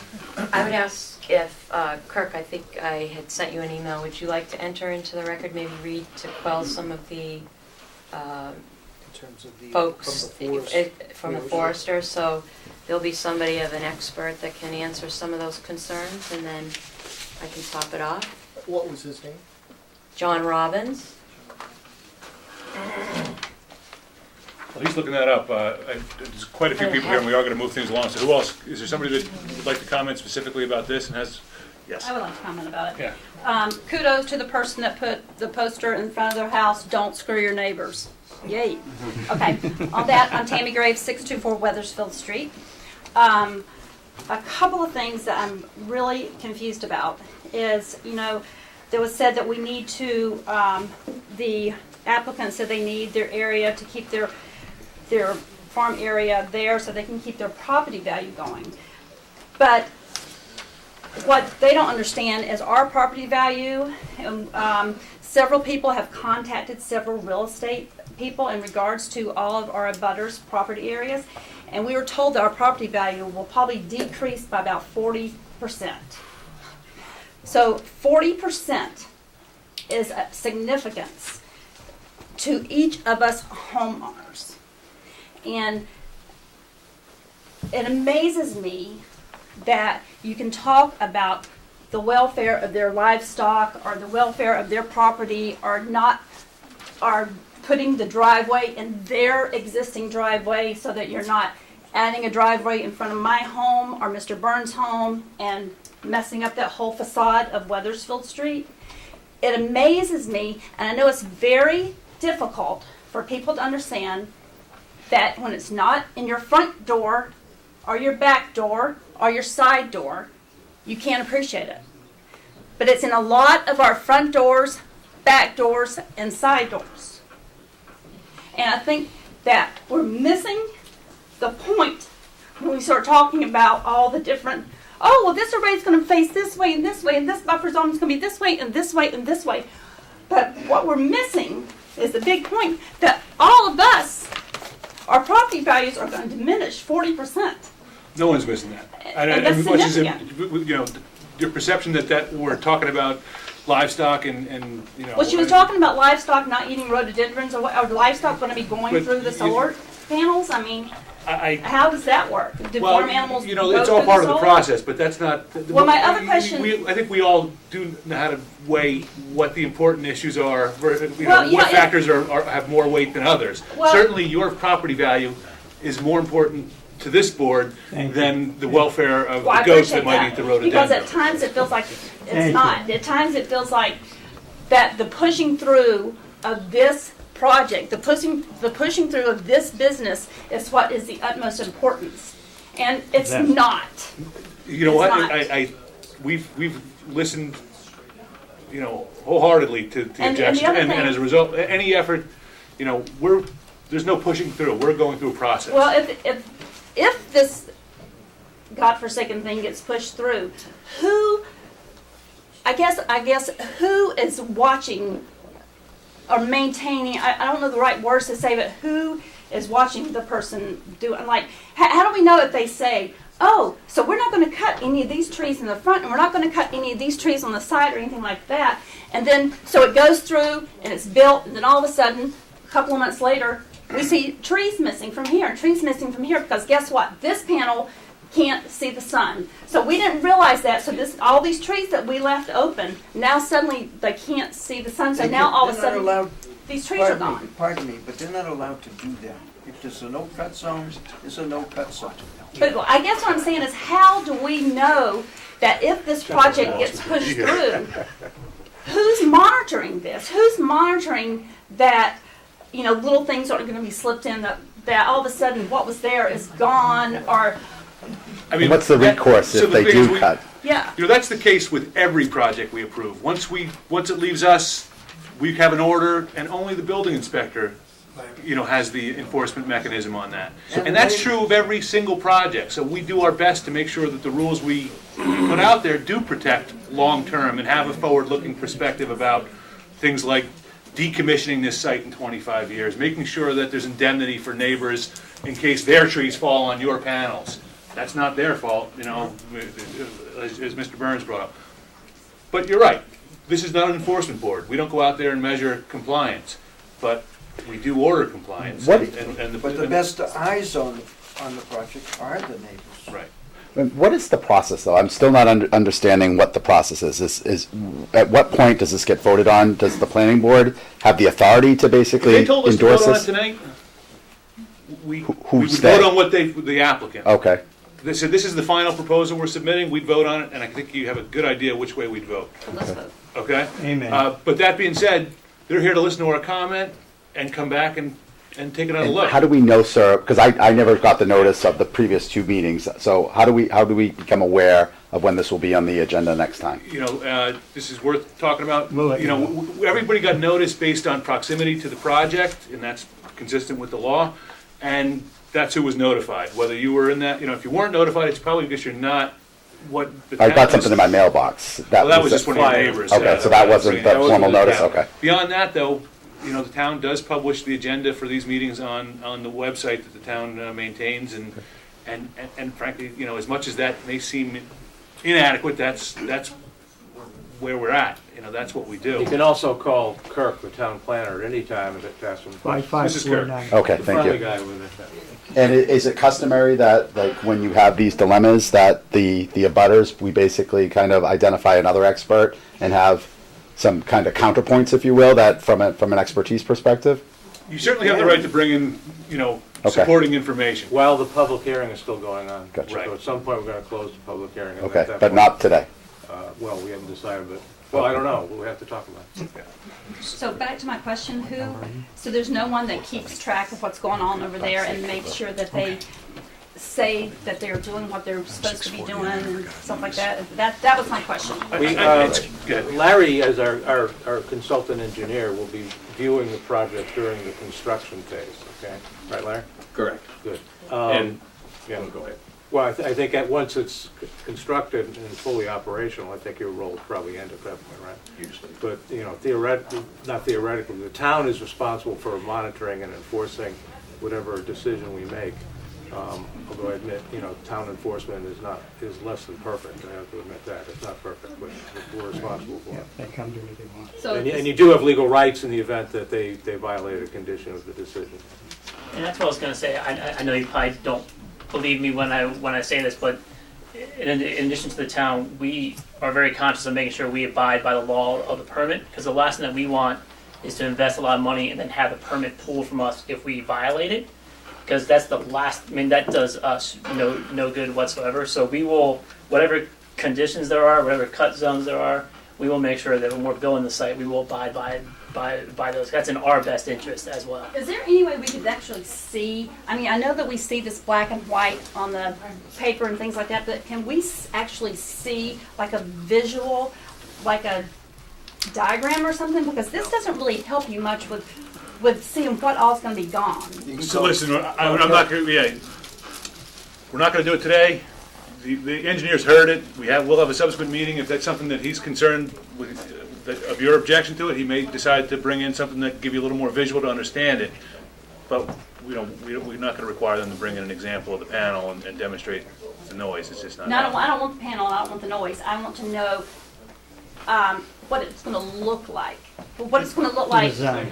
Like when a I Google walk out Earth of my, image almost. yeah, what's it gonna look like when I walk out my front door? What's it gonna like when he walks out his back door? That type of thing. I'm not asking for a design of the solar. That's we're listening to what you're saying, but we can't ask them to provide a model rendering that, you know, pretty soon you're gonna be at full scale. You know, we don't know. You know, we can put this on a plan and take into consideration all these factors, but we can't ask them to.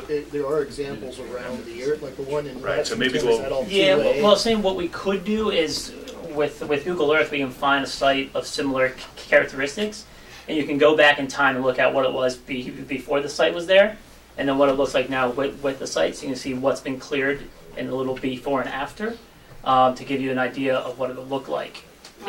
If you think that would help. No, So- that wouldn't, because they're So listen, because falling we are wrapping up. This lady in the back, oh, sir, gentlemen, go ahead. Bernie Cullen, 283 Weathersfield Street. Is it possible to post all the technical information that you forwarded to the planning board? Everything's on available for site? public review with Kirk in the planning board. Yeah, get in Okay, touch with me. so, I can yeah. even email Is it online? Can they go No, it's No, not. we haven't put it online. Can it be put online? No, we just don't have the resources to do it.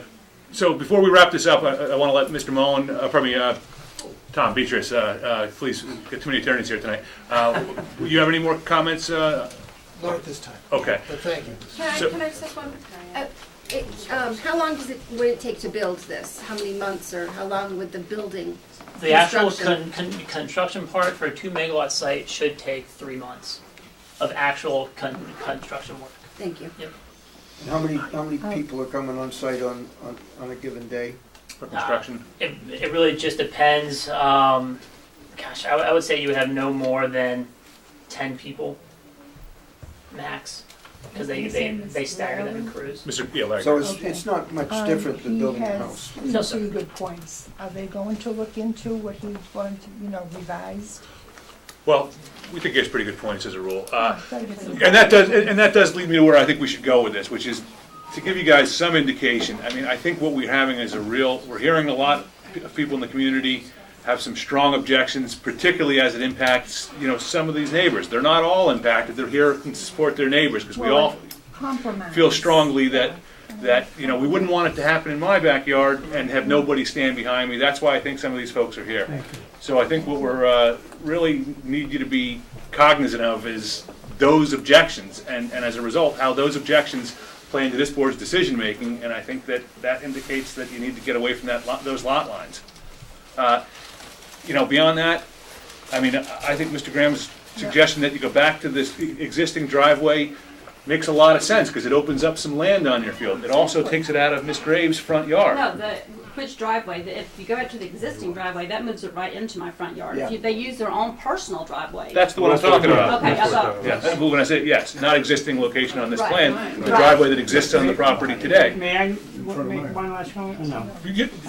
Please, but we are, I'm sorry. we have other I was open very meetings that we're at. disappointed that when I saw this plan, that Mr. Graham's suggestions were not even taken into account. They were kind of just completely.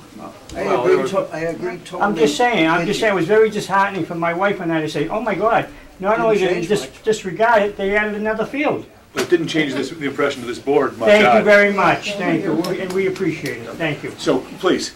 I'm sorry. Yeah. I know you're trying to wrap it up. I'm Sarah Bajer. I live at 591. And I have all the same concerns as everybody else, and I just wanted to make sure my husband sent a very detailed email to the board, so I just wanted to make sure that you guys did have a chance to look at that at some point. I'm not going to kind of go through everything in the email, but there were health risks involved. There was the noise. There was also a lot of articles that he had pulled up about current noise with the solar farms that are out there, as well as the up to the 40% decrease in our house price. So a lot of that was detailed in the email to the board, so I did want to just make sure that you all were aware of that and that you did get that No, email. I haven't seen these emails. I think there's been one or two others referenced, Kirk. Is it possible to see that email as well? Can I give you my card? Well, why don't Kirk, why doesn't Kirk? Oh, sure. Is that Mr. Jagelmeyer? Yeah. Okay. What's the last name, Kirk? Andrew Jagelmeyer? Or He's done Jagelmayer? some extensive research as well. We've talked to realtors in the area. He's done several things to do with research and talked to a lot of different people, as well as about all the solar farms that are going up.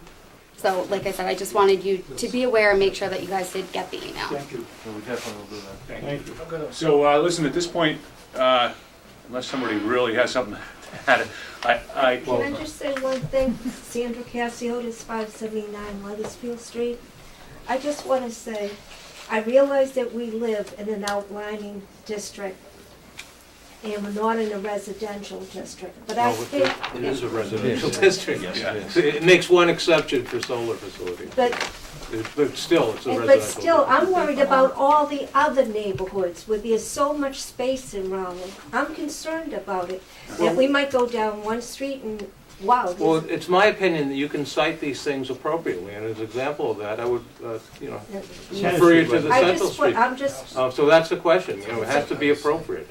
This is not appropriate. Right beside Country Garden. Thank you. I just wanted It's like 1,000 feet from anyone. I'm not just worried about my It's, property. It certainly come, But more other reason for me to ones- think about whether the ordinance that we currently have is adequate to address Exactly. these concerns going It's forward. actually And in how front do of we, him. as residents, help you to Join the change zoning it. review committee. That qualified. Well, of course you are, you're a town resident. Okay, so thank you very much. Could I? Well, what do we do? I make a Yeah. motion, I make a motion. I second. To what? To continue. No, we've already got it seconded. Continue the public hearing to the next, Well, to the I just 14th. have a question for the applicant. Do you feel you need time to consider what your stance is gonna be, or reconsider your stance? So, This is my first meeting. Okay. Certainly appreciate the concerns of the neighbors and the board, and we'll certainly discuss it okay. and move forward. Would you like us to move it forward to the next meeting on March 14th? That's the first available. It is. Yeah, we always do the first Wednesday, the second Wednesday of the month, this being the exception, because, Oh, yeah. that's February, that's why I'm being screwed up. I think I'm gonna be away on the 14th. We March need you. 14th. I think- No, and I was gonna say, I'd like to be at the meeting. That's the case. No, this, you're gonna be in big trouble if you give me a month off if you, rely on your own calendar. Did you see it? I'm sorry. Yeah, no, I'm just trying to think. Actually, I don't think I will be aware. I think I'll be here. So, Yeah, so that's, I think we have a motion to continue this matter to the 14th. Yes. what time? Need second. Time? Time? Given the public interest, 7:30? I think we're gonna have to, we're gonna have to have our public hearings for the bylaw changes on that day, so we may want to consider that as well. So, We'll do that later. Do I that mean, later. do both of them? Yeah. Yeah. Oh, well, I think that'd be good. You wanna have a new do that public hearing at 7:30 and have everything continued public hearings after that? I'd like to get started with this. actually. I would, It's easier for this people. makes more sense to start with, Right. because they're so why don't we start with this and then go to marijuana after? Okay. Don't go the other way around. Your charge. 7:30? 7:30, 7:30. March 14th? March Yes. 14th. Thank you for everyone for Second, coming. we didn't vote on it yet. Well, this won't be in the newspaper, this is our notification. Keep an eye, nothing's gonna change about it, nothing's gonna pop up between now and then. Yeah, Not as much as All in favor of the motion to continue? Unanimous. they did. They took away a lot of. Thank you. Did you really? Yeah. Even less, but Yeah. still the cost has went down. Trying to make a precedent. I did. The country club, not anymore, no, he drives the numbers now. Cousin none runs, I so. mean, Yes, oh, this is my wife Jen, Dick Burns, he was the police officer, he was the firearms instructor. it used to be about Well, 30 great seeing you, we'll see you on the 14th, I guess. Yeah, Take it care. was. Oh, no problem. If you trust them. No. Yeah, so those should. Whatever they say. Thank you guys for the opportunity to speak. Obviously, if you have any questions, I can answer at any time. Okay. Thank you. Yeah, because I'd love to look at it and try to answer some questions. Here and there. Can you get a list of all the solar farms you've done, if the property is 40% less? I want to buy it. I want to buy it. Oh, yeah, right. Yeah, that's what I'll look into the email. I'm gonna talk to real estate. I mean, you're right, quantifying that kind of detriment is very difficult. So I would, I'm not sitting here saying 40 is the number. Right. In fact, I don't know if Let's it's, understand what the impact is. I mean, I think it's, you know, yeah. It's a fair concern, everyone has. Thank you. Excuse me? So if this goes in, I just mean that people want to self-valuation of property. I know you're not sure of it. I'll be more sure by the time we make a decision, Tom. Oh, he's a real estate broker. I mean, but it's certainly not the only factor we're considering either, you know, so, Thank you. so, No, there's a viable You know, project somewhere my time is as on valuable that as site. anybody else.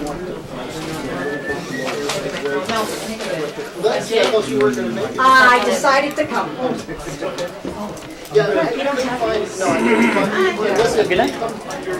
No, for you. It came to you. Yes, don't ask. It's hard. You know, this is the We've law. been making an hour. We didn't hear any input on the solar Okay. from you. What Why do I wanna worry about that? That's because it's something to worry about. I've had solar on my house for 30 years. We've only had over 42. Since the Carter administration. 42, what? Whoever approved it, then, was it Carter? Have a good night. Thank you. Pardon me. Yes, it is.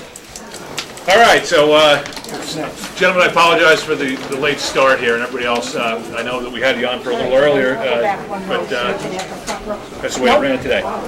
So,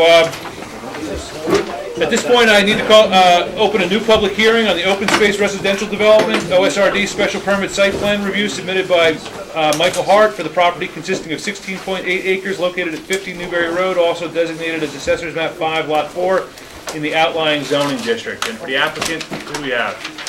Good evening, I'm Ben Osgood, I'm the engineer for the project. Oh, I'm sorry, Ben, you know what, I also have the obligation to read this public notice, so we'll get started in 1 second.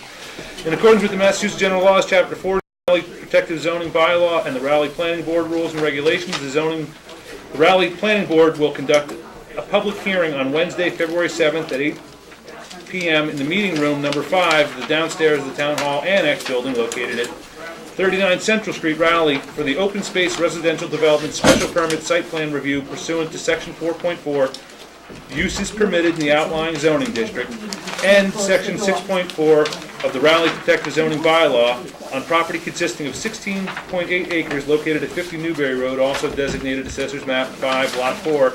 The application is being submitted. The application is being submitted by ONG Design and Development, located at 60 Pearson Drive, Byfield, Massachusetts, on behalf of the property owner, Michael Hart. The property is located in the outlying zoning district. The application plans and relevant documents are on file with the Raleigh Planning Board and are available for public inspection at the Raleigh Planning Board office, Town Hall Annex, 39 Central Street during public office hours.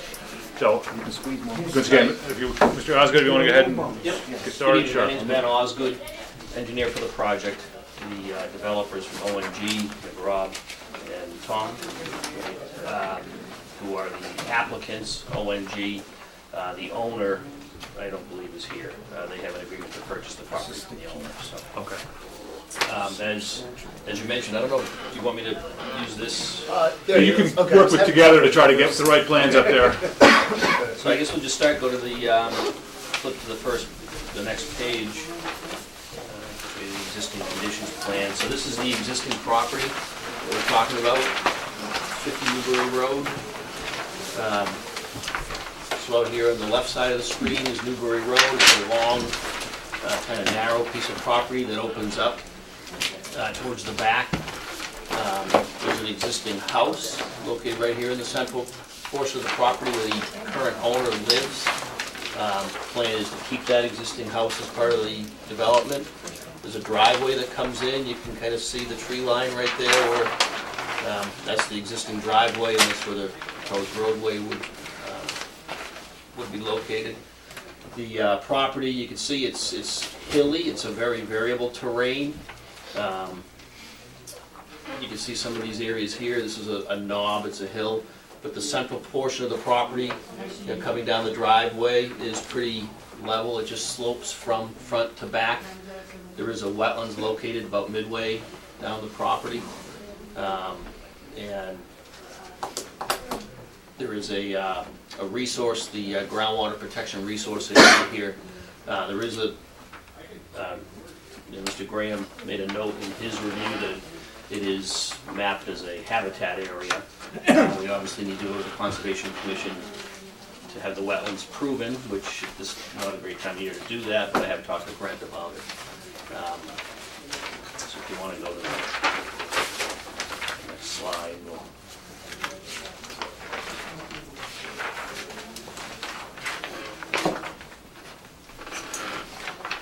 just move on. Oh, keep going. Yeah, just go to the next.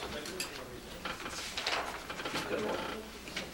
So we can actually go on. There's more detail on the next sheet. Okay, there we go. So this is what we propose to do. The yield plan isn't attached to this set. We may want to look at that in a few minutes, but this is what we would like to do. It's a 12-unit open space cluster plan. It has approximately 1,000 feet of roadway with a cul-de-sac. The existing home is considered one of the units, that's unit 11. The units are around 2,000 square feet apiece. They're accessed by a roadway that right now is proposed as 24 feet wide, granite curved sidewalk on one side. The units each would have a 2-car garage. I did submit a kind of a typical unit architectural style. That's in the, it was an attachment. Kind of a cottage style unit with a first floor master bedroom. These would all be 3-bedroom units. So, and the plan is to make them kind of smaller units so they're more affordably priced. It is not an affordable project, but it would be a more affordably priced project than, you know, typically with the regular as of right. Do you have an idea what price range you're talking about? In the low fives. Yeah. Not affordable. I was gonna say, A lot of people. Relatively speaking. That's affordable, low I price. think the country club said it on the Oh, yeah, it's sixes, right? Everything's relative. Yeah. No, I'm looking at yours. I didn't get. So, the roadway itself, obviously municipal water, it would have a septic system, we'd have a common septic system, we run a common sewer down in a common septic system, which we can look at in a second here. The drainage, we proposed a little pond out in the front, the roadway kind of dips down, comes back up, and then slopes down to another set of catch basins here, a detention pond at the back of the subdivision. Like I said, the topography slopes from the roadway and downward as you head to the back of the property. Now our yield plan has 10 units, so we need to have a benefit to the town in order to get a 20% bonus. So our benefit to the town is we're proposing that there would be an access to the open space that's out in the back. Well, let's address that now, because I don't think that's consistent. And I don't fault you for coming up with a creative breeding of our bylaw, but that's not what it was intended for. I mean, basically, this is a conservation subdivision, open space residential subdivision, and we would expect every OSRD to have access to whatever abutting conservation land. That's something we would routinely ask for, like the people just to the north of you, or whatever, the next property. They're doing that exact same thing, and they're not getting a density bonus. To get that density bonus, you've got to provide something of real value, of value to the town, really not related to your development. You know what I mean? Like if you wanted to buy the town a fire truck or something, just to throw an example, possibly we might give you a density bonus for that, or athletic field or something like that. But my opinion, that's just shouldn't be on the table for your project. I'm gonna add on to that, because it's supposed to be a substantial benefit to the town, and this is just taking a subdivision and reorient it, in my mind, and it's a non-starter. It's just not gonna go anywhere. It's boring. Where's the imagination in this thing? It just doesn't exist. As far as the layout here is Layout, concerned. and you should cluster these units and start to think. Well, my favorite word, of course, when he knows what I'm gonna say, a little bit more imaginative. And maybe it's difficult for you to do, but this is so disappointing. Well, I mean, I guess we have some limitations. Obviously, you don't want, a long roadway, so we're working with the front of the property. Well, you can shorten the roadway, I mean, that's fine. Right. By clustering further up here, because that's what the OSRD is for. Right. Well, I guess, I would, with no disrespect, that a short road with houses 20 feet apart in a line, I don't think is very imaginative. That's not gonna go anyplace either, but things have been done in this town already that show imagination. If you, for instance, your neighbor is doing it. you have a roadway, but perhaps you have you need to get to the wider portion of your land here. You can't cluster 12 units up front, or 10 units for that matter, in that front portion. Right. Yet you can have a driveway off the end of a 500-foot roadway that might get you into that second portion without having to go through the whole process of engineering a roadway. So that could create some opportunity for a more creative layout. And, you know, to what each of these gentlemen have pointed out, I mean, the subdivision yield plan doesn't look a great deal different than the OSRD plan, frankly. So when we say what's the benefit, how is this so much better than that, I don't see a great deal of difference.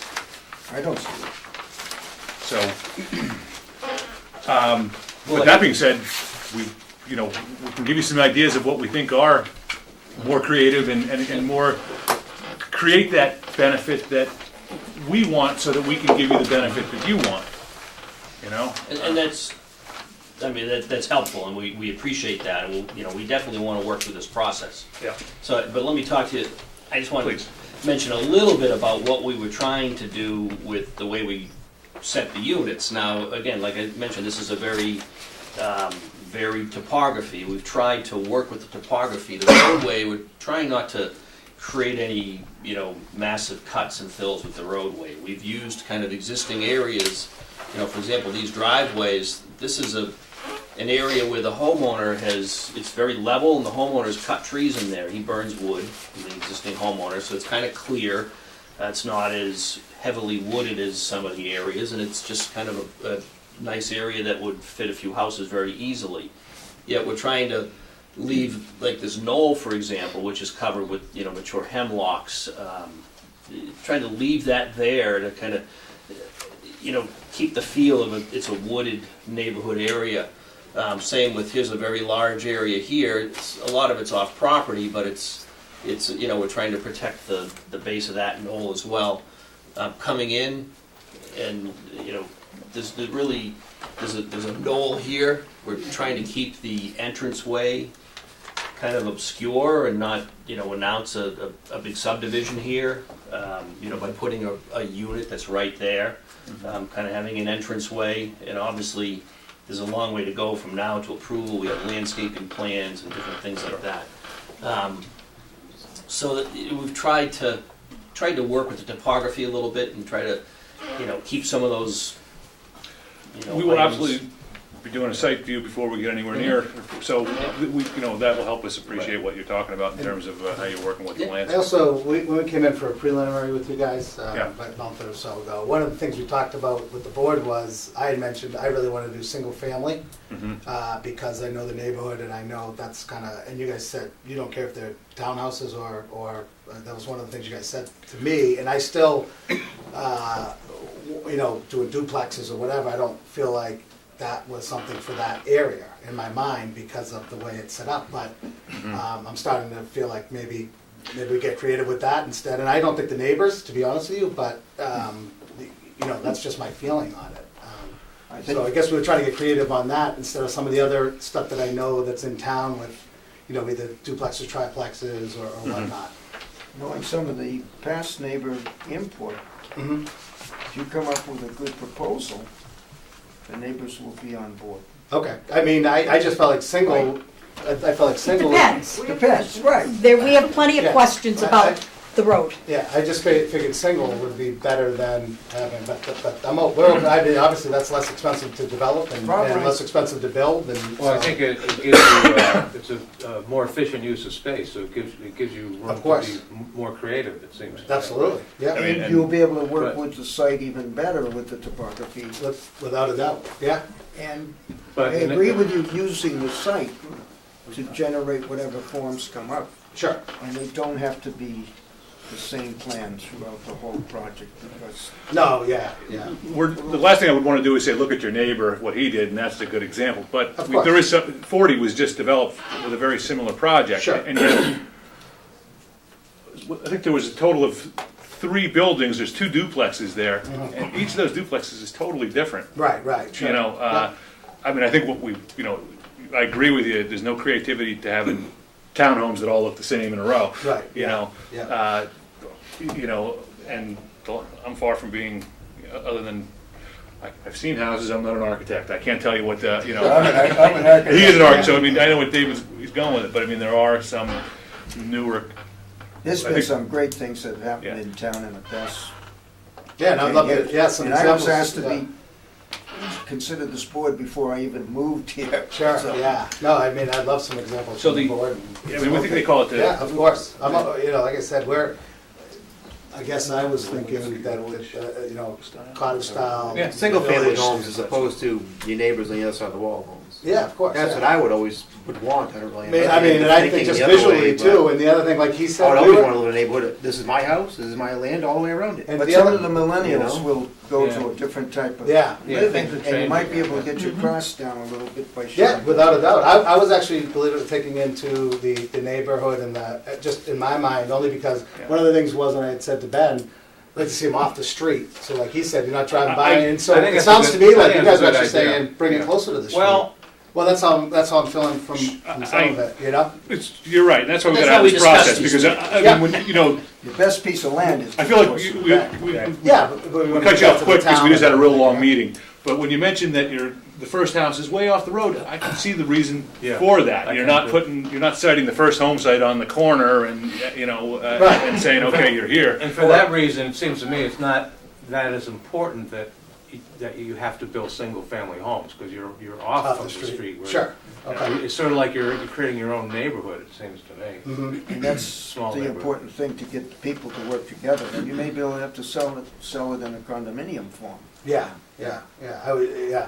I mean, Well, you had a little bit of a condominium form because of the septic. yeah, it will be. Right. It will be a condominium format with deeded rights to, you know, to Exclusive the- rights. Yeah, Right, exclusive yeah. rights and that kind of stuff. I mean, there's nothing wrong with the tying into the open space behind it, but the Well, you- intent of the OSRD want is you to more tie than it that. in. Yeah, That's a minimum requirement. Sure, yeah, of course, okay, yeah. but we want this to sell, I don't care if it's low or medium or Sure. high. Yeah, I mean, if you can come up with a good Yeah, way to do yeah. low. I think his point is, we want you to have a successful project. yeah, yeah. But obviously, you're gonna drive that.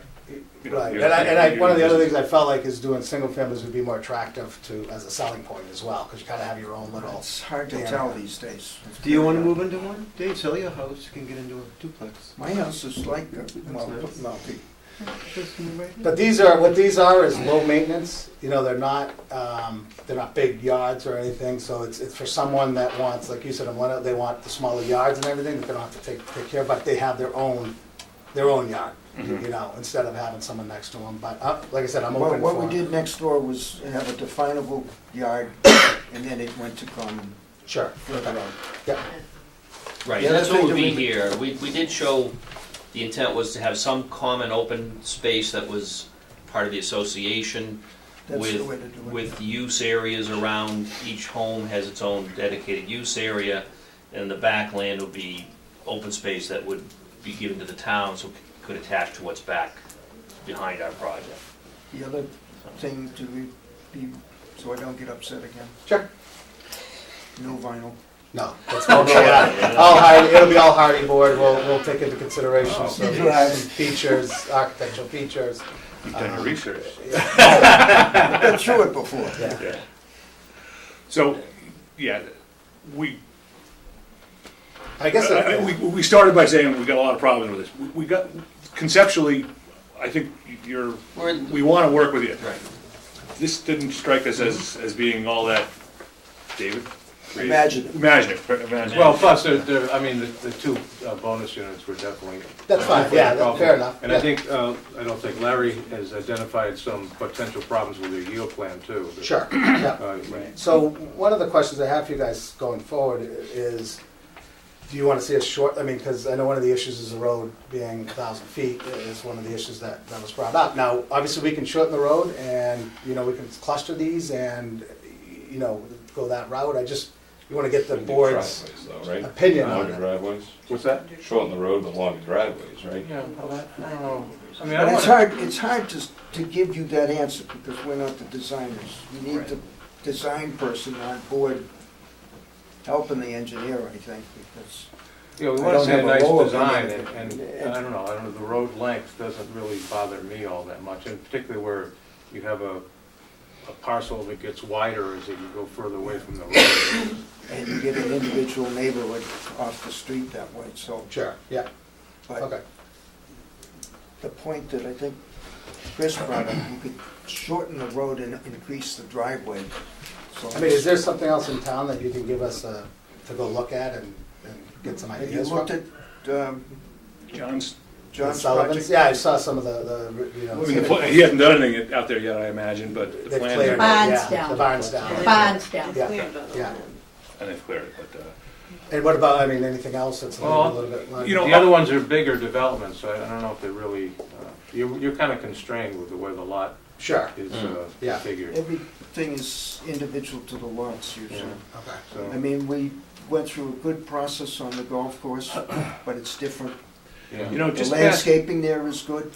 Yeah, oh yeah, that's what I envisioned, but I kind of envisioned the golf course, but not as tight as single family. Another thing but- that Larry brought up that we frown upon is garage doors facing the street. Okay, no problem at all, yep. Well, a little problem, but Well, I mean, facing the street, you mean the he street knows that, what the little the problem. street that we put in? Right, I Because mean, when they leave the doors open, it looks like a big mouth, that's all, it's not attractive at all.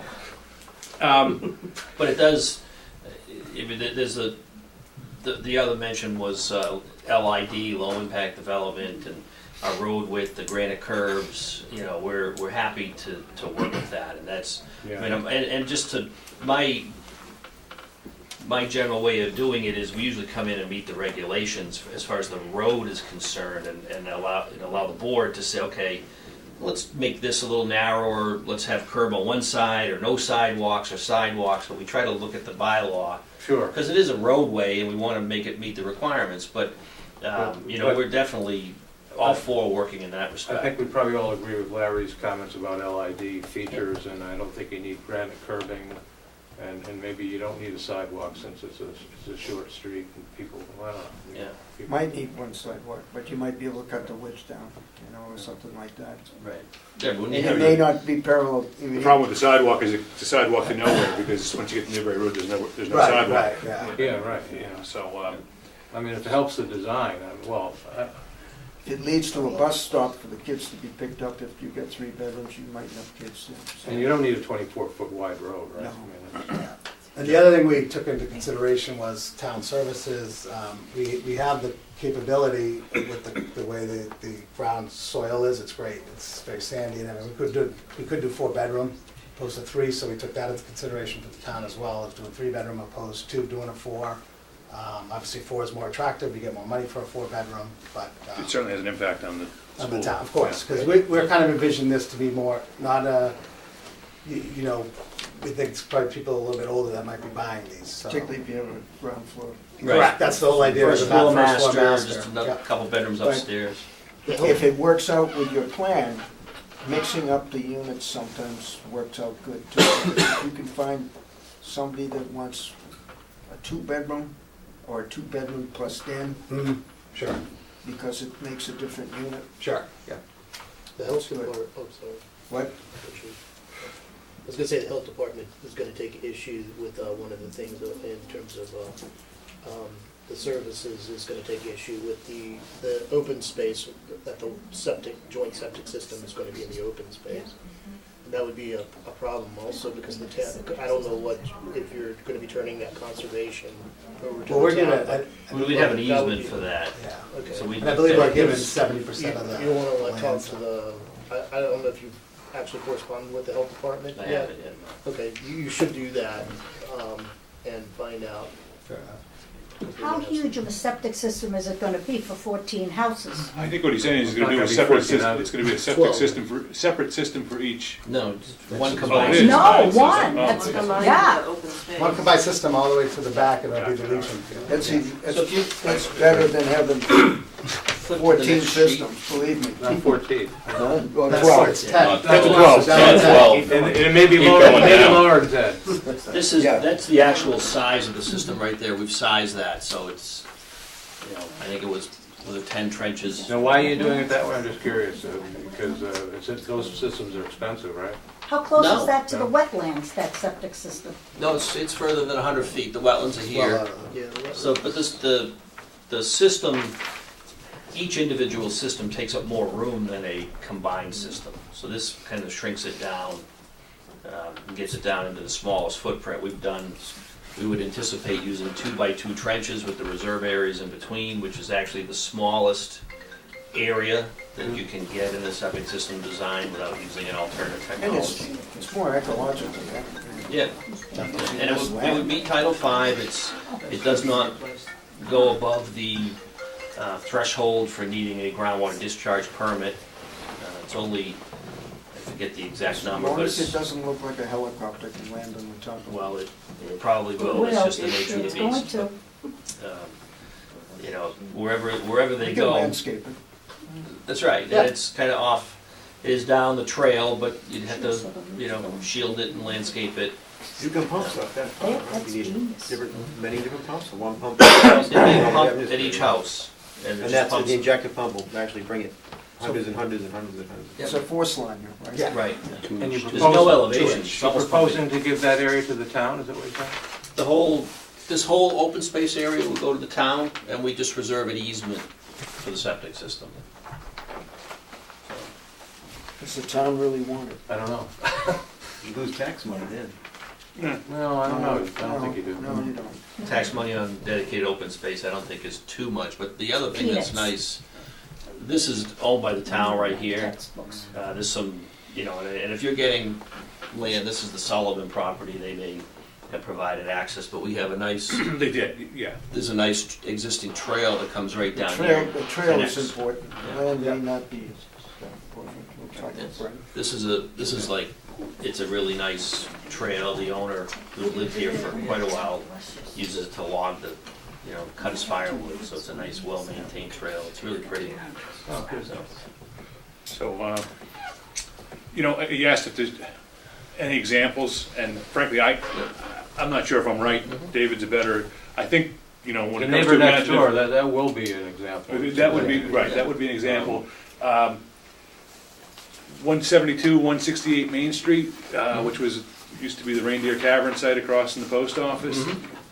Varying roof styles and pitches, different materials, different, you know, that's kind of that New England village feel that is becoming a more, you know, widely accepted, you know, I don't know, I've never style. never Googled it, but I bet if you Googled something, you'd get some ideas. Oh, sure. And you know, just past White Farms, which I think you're at White Farms. Yeah. Yeah, there's that, it's not a project like this, but there was a single family, they put that second house next to it that's got the sliding front doors out front, and they Oh, put, yeah. they put That's, another unit to the rear. that was So I think that was a yeah. single family, and now Yeah. it's 3 units. Yeah, I mean, right. and he used some of those design elements, am I right, David? Yes, that's Pancake House. Pancake House, yeah. Is that, okay. Yeah. Okay. But that's an Ipswich, it's an That's Ipswich. Ipswich, It's an right? Ipswich. correct, Yeah. yeah. I mean, I think that style, because they're 3 very different units, they're, Sure. you know, and yet they work, and I think it, you know, creates a, more of a, Yeah. an old farm look to it, even though it has And nothing once to do with again, it. one of our goals, once again, is to try to keep the price points down on these. And when you start, obviously, you guys know, you start Yeah. doing all these different things, the price points are gonna go up. I mean, that's just gonna get passed on to the, which I'm fine with. I just, you know. As long as there's a market for it, I mean, yeah. yeah, there will be, you know. You might get a better, over time, you might get a better neighborhood. Yeah, yeah. Not the whole neighborhood, but your Okay, neighborhood. well, you know, some of us, we took that the wrong way. I only live across I the corrected street. myself. Okay, you Because I did. knew you were in the audience. Yeah, that's right. But okay, yeah, not a problem though. I think what he's saying is you might get a better neighborhood than if we designed something less appealing. Okay. Okay, is that good? And what does he think of all those splits when we first moved in there 45 years ago? Different era. That's right. That Can they works see right the for that solar panels? area, yeah. Can I see the solar panels from this development? I had solar panels. So, you know, and for that reason, I think, you know, Well, I wouldn't mind hearing what Mr. Graham has to say about perhaps the yield plan, see Sure. where we're going with that, and so why don't you? Yeah, you want- well, first off, I didn't know that I was going to get to this, so I did, and I got to it last minute, so the report we appreciate receiving was the sent letter. to Ben today and to the board. And if you look at the last couple of pages, I just did a summary, and then I'll elaborate on a couple of the points on the yield plan. And just the summary bullet points, the yield plan dead-end street length is approximately 2,000 feet. These are just sort of caution lights maybe for the board to be sure they look at these things. The yield plan lots not in compliance with the zoning bylaw, I'll get back to that. Yield plan soils testing not demonstrating evidence of acceptable soils for all lots, I'll get back to that. The open space plan dead-end street length is approximately 1,000 feet, which, looking next door at the 42 Newberry, that was about 500 feet long. The open space roadway design relative to length, width, grades, curbing, sidewalk, lack of LID considerations, and other. Architectural character and sightings of the dwelling units, it's been touched on this evening. Ideas for lighting and landscaping and retaining wall types, those are things that the board will be interested in looking at. And as Kirk mentioned, review and response from other town departments, especially the Conservation Commission, the Water Department, the Police and the Fire Departments, basically for road lengths and widths and turnaround maneuvering, and the Board of Health, as Kirk mentioned, for the shared disposal system. Back to the yield plan, there were several non-compliances with the zoning bylaw shown on the yield plan. That is on this, I think, the second page of my letter. The yield plan is showing 10 lots, but out of those 10 lots on that 2,000-foot cul-de-sac, the lots 5, 6, and 10 did not comply or meet the 652 requirement zoning bylaw. Have you looked I into didn't, that? you know, Okay. I looked in the zoning bylaw for that type of regulation, and I It's area and perimeter? is that- Yeah, that particular part of the bylaw was put in to restrict odd-shaped, oddly configured lots. And it says that you can have a maximum of 1 foot for every 39.6 square feet of area. So those lots that are shown on the yield plan, 5, 6, and 10, don't meet that requirement, because if you look at them on the yield plan, you have a little piece and then you have a long tail that goes out. And that's what the bylaw, that section of bylaw was put in to prevent those odd-shaped lots. 652 also says that no lot width less than 40 feet, lot 10 doesn't meet that. And the bylaw also requires you to have 150 feet of frontage, and lot 6 does not meet that. So there's a few lots there. If you know, you take one out, you're certainly going to be able to make all of them, probably. Whether you can make all of them and leave it at 10, I'm not sure, but that's what the bylaw says under the OSRD, that you design a yield plan that conforms to the conventional subdivision plans and zoning. The other thing on the yield plan that I saw is that all of your soils tests, I think, were basically on lot 8 of the yield plan. And they're in the area where you're proposing your shared SAS. And that does not meet the bylaw. That's not to say that your suggestion that the soils information says, okay, it's going to be the same, but I think you are required to prove that. The board will probably remember back the golf course years ago, where they went out and we looked at almost every lot or every 2 lots, and I think that's the board should be consistent in applying the bylaws. And We did do soil testing a couple Fridays ago. We submitted that information. It went in I dropped off the hard copies yesterday. So I know that's new information. We knew that would probably come up, so, you know, it is all sand. It's just as we thought. It's all Hinkley and Windsor soil. It's all, Well, according to your soils maps, you don't have very much Hinkley. That's all up here in the very front of the park. This is all Charlton Hollis rock outcrop, I think, for the most part. Right, and it that's- is. It You know, is. it's sandy loam, and Right, but this, down at the low spot, it's probably an inclusion of, you know, more Hinkley type soil. It was all sand. it really doesn't matter what we call it. Right. If you can prove it, Yeah, we get then the I soil think that's test what the bits. bylaw says, and the Yeah. board will accept that. Yeah, we get the test bits. It's all sand. So those are, you know, so I think, you know, the yield plan is saying you got 10 lots, and I think that yield plan needs to be revisited based on at least what I picked up. Maybe I missed a few things. I have said, probably, to his point, and I'll get right to it. We have considered yield plans that have roadways in excess of 500 feet, and nonetheless, we've said, you know, we would likely consider that as a waiver to get that yield. So, you know, we're not saying don't look at anything beyond 500 feet, you'll never get that waiver. If you were to go conventional subdivision, we're aware that, you know, that's something that we would certainly consider, so that's not necessarily a limiting factor. And the bylaw actually says that the board can consider, can do that. So Well, it also, you're in the I right mean, to the do cul-de-sac limitation is in our regs, not in our bylaw. Oh, okay. And not in our zoning bylaw, so we have cut developers some slack on the length of their yield plan road, Right. which never gets built, but just on paper, we don't cut any slack for zoning problems. Sure. And we do require soil testing throughout the development, but it's not necessarily on every lot. Yeah. Yeah. I mean, it sounds like you're already there. Yeah. 5 would We're there, certainly be, yeah. you know, at least spaced out right. And a quick question on the existing home that we're proposing to leave. Does that need to be considered in the, as one of the? Yeah. It does, okay. So- Unless you carved it out by creating an okay. A&R or something Yeah, like that, you okay. know, which I don't think right now. we have to Give us some do. background on the existing home. Are you trying to keep the existing owner in that home? They want to stay in the home, correct, yeah. I think there's actually a blurb in there that says that there's 2 parcels that are combined in an OSRD. They're both considered as part of the OSRD. I think you're right. Okay, all right, so we wouldn't, yeah, not something we could carve off.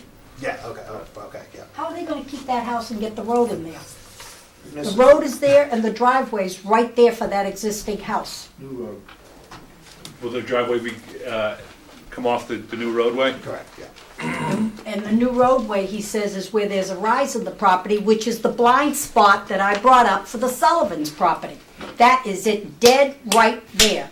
Somebody's gonna get killed at that spot, because you come out of it, you can't see going down toward the Teddy property, you can see going toward the Sullivans.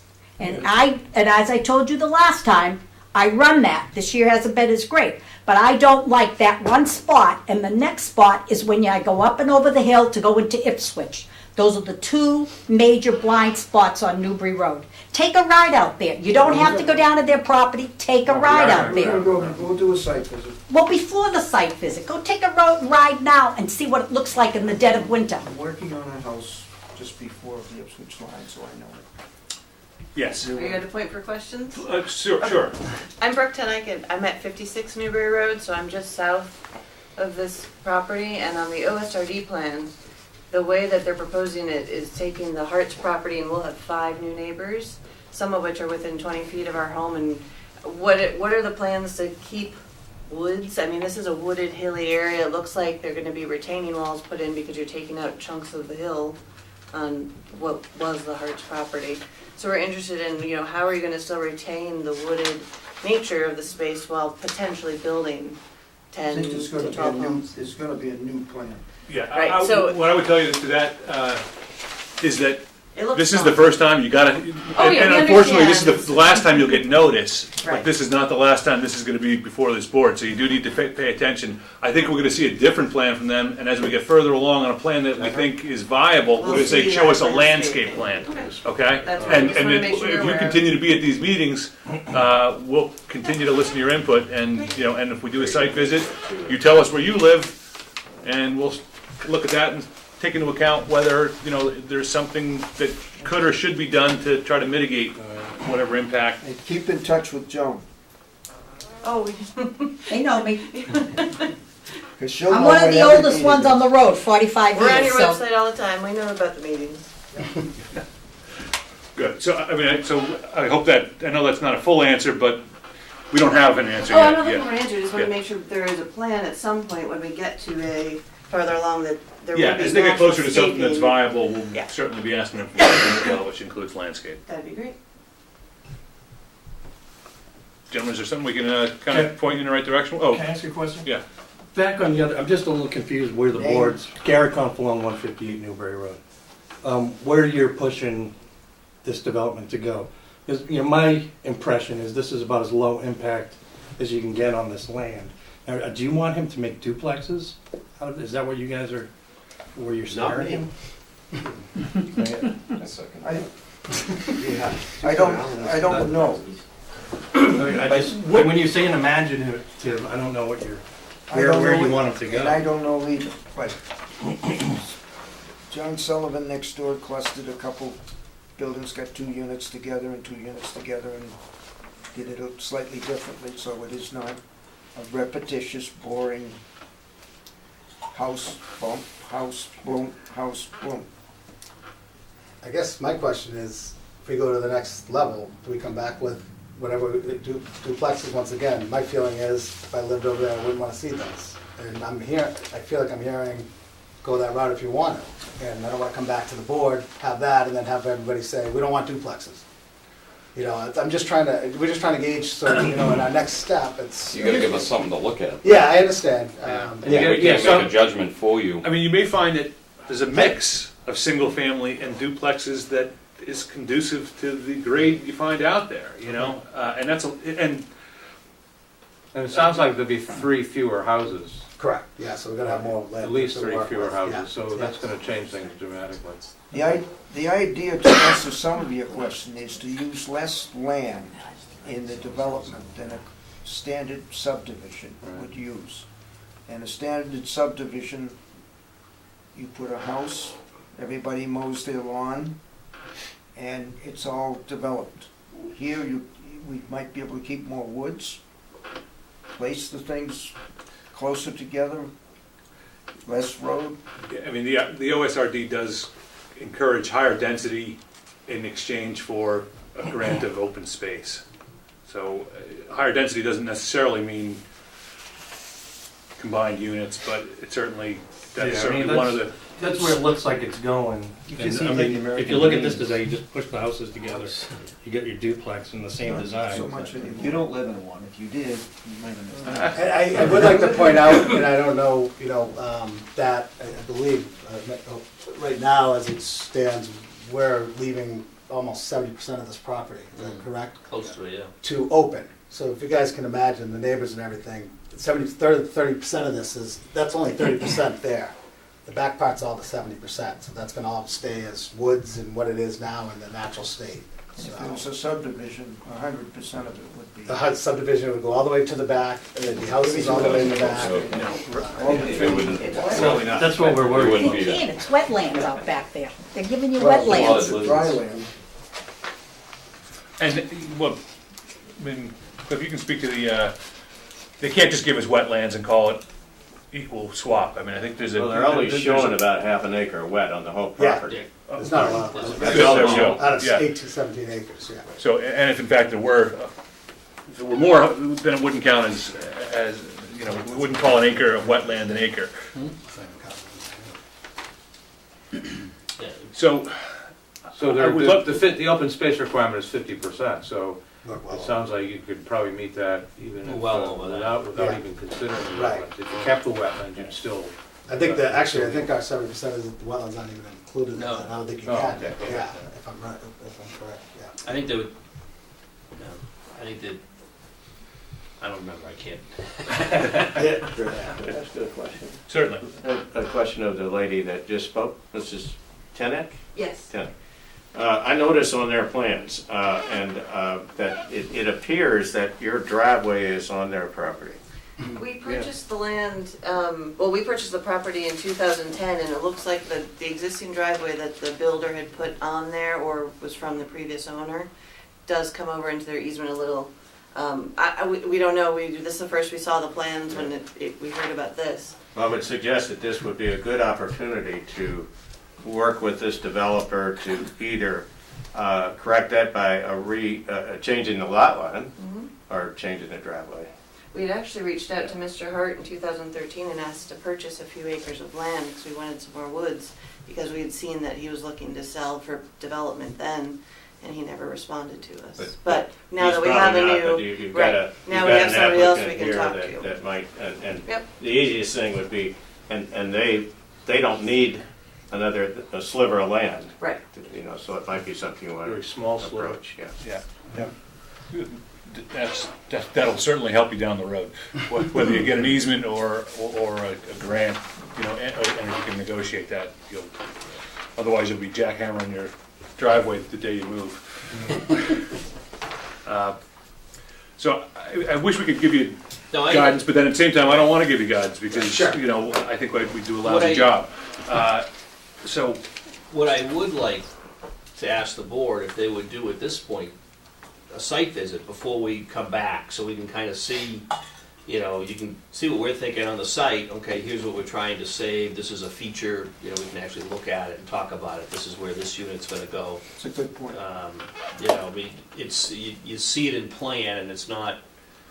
You know, if you walk out in that. No, we always do site visits. Yeah, but even I know it's early, and we'll probably come back with a different rendition. So I would say when.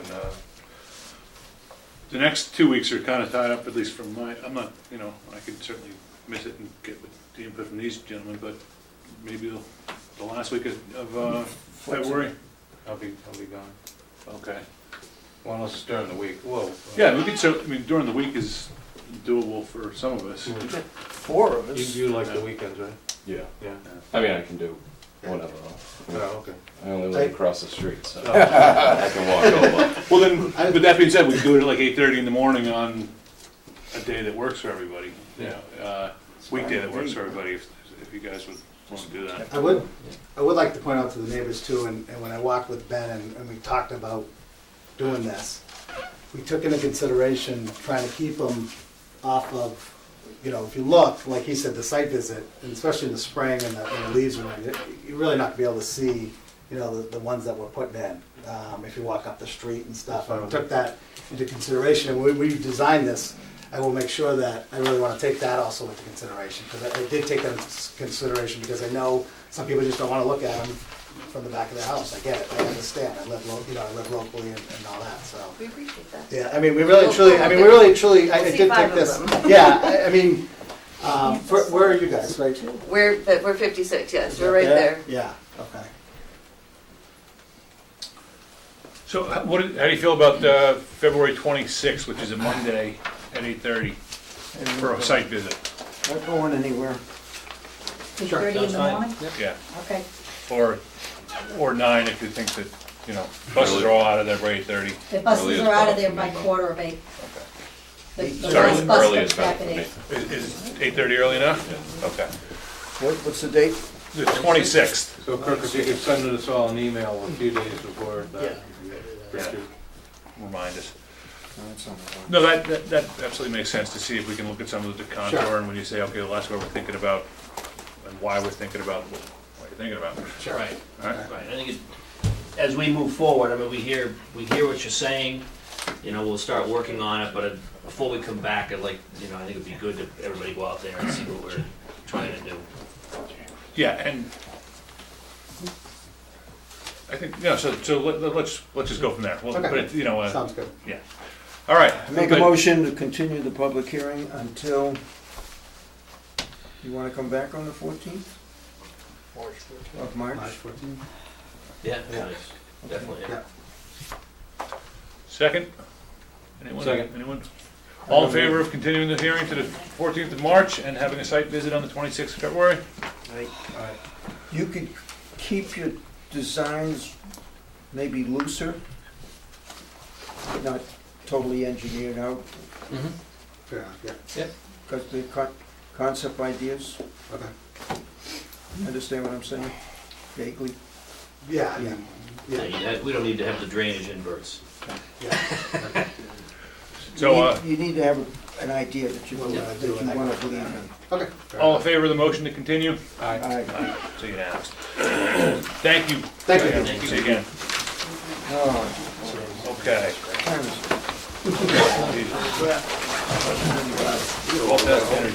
Okay, so we have a continued public hearing on the site plan review for the proposed hydrant Regency Dog Kennel at 104 Newbury Turnpike, map 14, lot 14-2, business light industrial zoning district. That's gonna have to be continued, because we're still waiting for the Mass Highway. Okay. Again, so, I which make is a not a motion. bad thing since. I make, just to speed this thing up, I'll make a motion to continue this to the 14th. Aye, second. All in favor?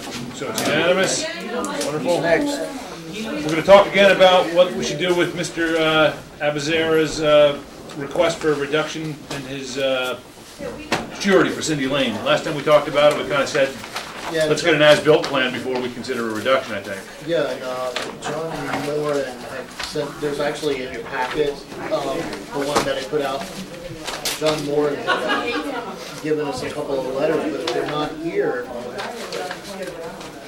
I say it's a no-show. Let's continue.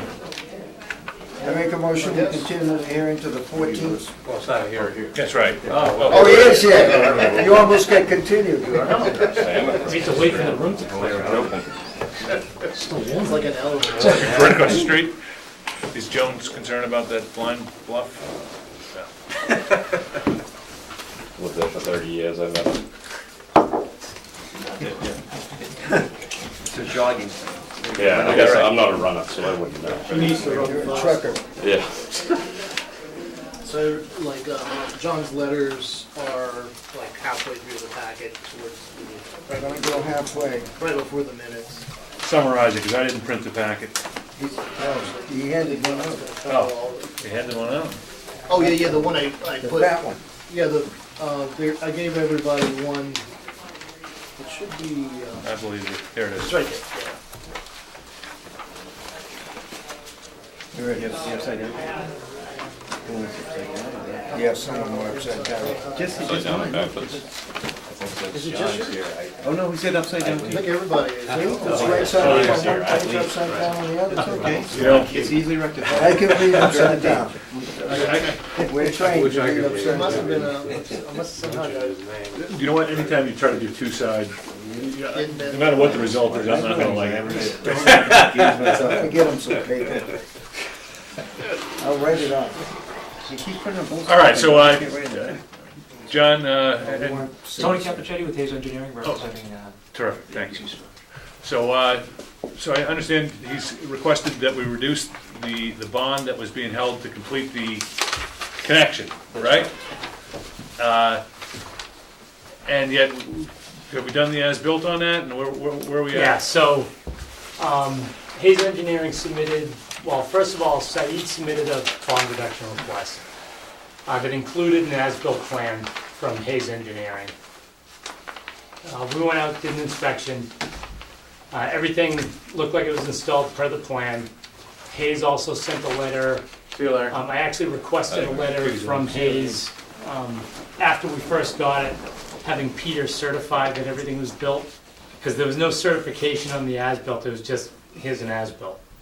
So we did get a certification letter from Hayes saying that everything was built per the plan. We had gone out, took a look at it. It was kind of the middle of January. There was a little bit of snow on the ground. Couldn't see all of the grass, loam, and seed areas, but I could tell that obviously they didn't make it before the weather got cold. So they requested a bond reduction for the entire amount for the Cindy Lane, Wilson Pond Lane connection.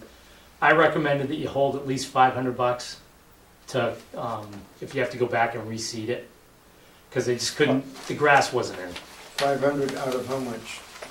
Out of 200, out of the 232? Yep, Now, that's just for the connection? that's just for the connection. So there are other bonds for the, well, what's left? The Cindy Lane, right? You get Cindy Lane extension, there's still some work there. Said, in his bond request, so what I did in my letter is I kind of, the very beginning of it, I put what Said was requesting. And then at the end of it, I got what we recommended. So long and short of it is, he requested a bond reduction for the the Cindy Lane, Wilson Pond Lane connection, he wanted the whole thing. Then he was looking for. Which was what, John? 232. Yeah, it was 233, 340.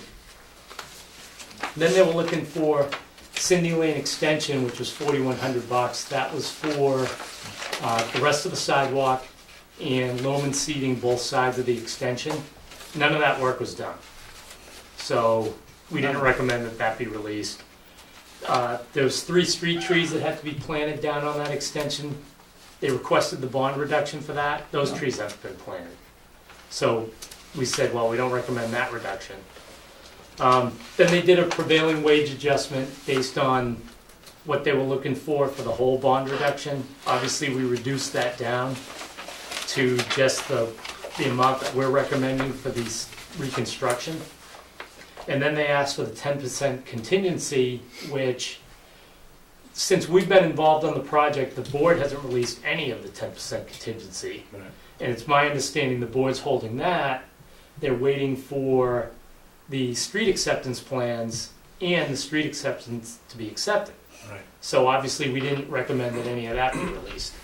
So really, all we're recommending be released is the majority of the funds for the Cindy Lane, Wilson Pond Lane connection, with the exception of $500 for loam and seating if we need it. You know, once spring comes around, it looks like it's gonna be fine. $500 doesn't mean anything to anybody, so. Yeah, but still. 1,000. Yeah, I would say 1,000. That's fine. If you want to adjust it to that, that's fine. We can put together a revised, I don't think I need to put together, well, actually, you guys are going to make the vote anyway. Right, no. What we'll do is if that's your vote, then once I get that, we'll just put together a revised bond schedule that just shows that. Yeah. And then we'll just submit that to the board. So once, I mean, assuming we reduce that to 1,000 for the seating, what do we have left for contingencies? There's just something happening. What you'd still have left out there, so you'd have 1,000 left for that loam and seating there. Cindy Lane extension, you still got 4,100. The street trees is 1,200. As-built plans are 9,500. Stone bounds and pins, 7,100. That would actually be up to 22,900. But that's for work to be done, right? Yep.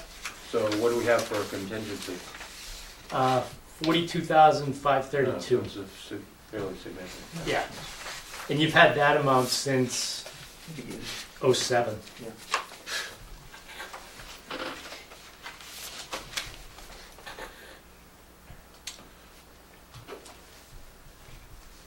So, I agree with the thinking on it. yeah, I mean, I think we've all had reason I haven't to gone through it pass the before. connector. It looks like they did a nice job on it, and I mean, it actually looks like it was never wrong. Right. Which is what, so that's, You good. know, my only concern is the fact that this has gone on for so long. I mean, this predates my involvement in the board. Certainly predates mine. And I've had the board a long time, longer than I want to think about, but, you know, it's, who knows, things could start going wrong, and, but, so I'm glad to know that we still have a sizable chunk of money. But that being said, the as-built is for the entirety of Cindy Lane, Wilson Pond Road, right? And as based on the certification from Mr. Hayes, or Hayes Engineering, that it's all, Well, the as-built that they submitted this time is just for that intersection. Right. okay. It's just the intersection. So you guys are still holding 9,500 for as-built plans for the whole subdivision. So the So concern, I guess, eventually- and I have to talk, consider this with you and the board. We're gonna do an as-built for the entire roadway. If we determine that there's a deficiency, we're not just worried about getting new plans drawn, we're worried about fixing the Well, that's the deficiency. thing. Exactly, and Yeah. that's what that contingency that you guys have, we actually, back in 10%? '07, that actually went up. That was Okay. actually less. And at the time, we recommended to the board, I believe, I don't have the notes here, that we bumped that up. So that it was actually a 10% contingency, because I don't think the bond was that high. Mhm. It's the 9,500. And yet we can't bargain one High against the enough. other, right? So- We have to hold the bond for this purpose only. But we can make an adjustment to what he's requesting, I mean. Given the fact that this is an old subdivision, it's never has, Yeah, I mean, I you could add on an extra $20,000, or something like that. it just seems like we're this close to what may be the end point for this. Maybe more. It may seem imprudent to cut it loose just before we get there, so, yeah. I just want to make sure we're not pulling money out of a column we can't pull it out of because it's for bonded for a different reason. History. We still hold it. We still, okay. Yeah. The person who has the money makes the rules, right? But, so, If I may. yeah, please. My understanding is that there's $21,000 of remaining work. With the 10% contingency, that would leave you 3 times the estimated cost of the remaining work out there. The crossing was the most difficult portion of this. And, I think Mr. Abazar has done a very good job getting that work done. We have a good portion of the as-bills completed in an interim fashion. So, I mean, you are holding a substantial amount of money as compared to what's outstanding for.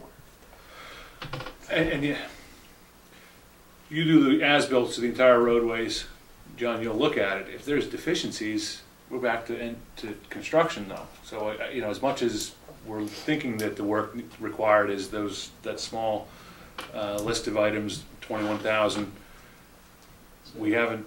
But my understanding is those previous bond reductions are the result of proving sufficiently that we've as built up to binder, as built up, Okay. So there have been steps along the way that allowed you to release that money. It's not, we didn't come in and say, hey, look, we have pavement down here, release the money. We did prove that it's in the right location. Right. But the whole process is over such a long period of time. That's what's. I'm not arguing that. That's This is just long time. Yeah, so what the board's going at is they're saying the issue is by the time they accept the road, things are already starting to fall apart. So that's what they don't want to deal with. Because in the end, this has to be accepted by the town. Yeah, of course. Is that for the fall town meeting, correct? Or Yeah, that's what would be. assuming we have one? I mean, we Yeah. might not have a fall town meeting. Yeah, that's possible. We'd be into, to next spring. We're not this Last spring. fall's town meeting was the first time we did really the fall town meetings. Did the highway surveyor take a look at it? And it looks. Well, he typically looks at it right before the town meeting votes. Yeah, so it's I don't part of think the you street, have yeah. But, the point is, that if the infrastructure is old, Right. and, who knows what could. No, when was this started? 89. Huh? 89. 89. Is it that far? Pretty sure that was the first. I think it may have been before '89. Some of us weren't born then. No, it's been a long time. I was 19 years old. I was going to say, unfortunately, my involvement, although short, only goes back to about 97. Me too. Johnny come lately here. Me too. Mine goes back a little further, but still. So as much as I 2007 in this boy. I think we gotta to protect the town. We gotta hold some additional amount, maybe 40,000. And we're still releasing quite a bit of money. I agree. So just within this column of reconstruction of Cindy Lane, Wilson Pond Road connection, he's looking for a reduction of 232,840, and you're saying give him 190,840. Right. And otherwise, If something goes go with wrong, John's if something recommendation. goes wrong, it's on us. Right. Right. It's on us. And yet we would have leverage, but we wouldn't necessarily be able to use those funds to repair something on Wilson Pond Road because it was there to repair the connection. Okay, so then for that reason alone, I think leverage is important. Do you want to make a? I'll make a motion, we grant the reduction request minus $40,000. Yeah, so 192,840. Second. All in favor? Aye. Aye. Thank you. Good, thanks. Hopefully that will Mr. Abizade, you know, feels like we got something out of it. That's, Good.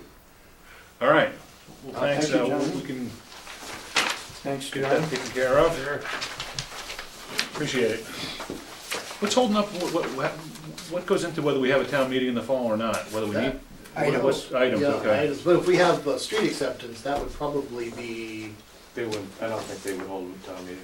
No. not for a street acceptance, No. you're not for Cindy Lane. No. I mean, there's so many. I mean, I would like them to, but I don't know if that would be a big enough reason. I do know that the marijuana bylaw was not enough in the fall, because Right. we were talking about in the fall originally, that wasn't enough to hold a town meeting.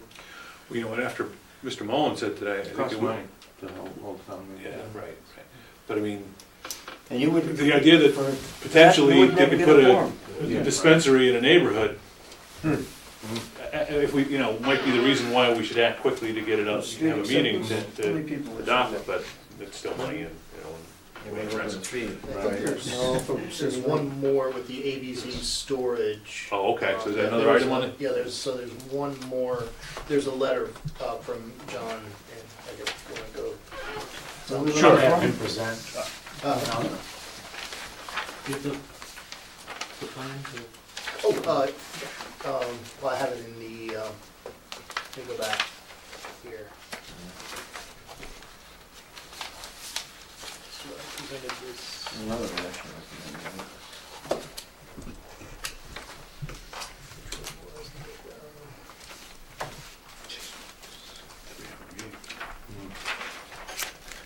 We'll have the snow plow, rain washed all the way?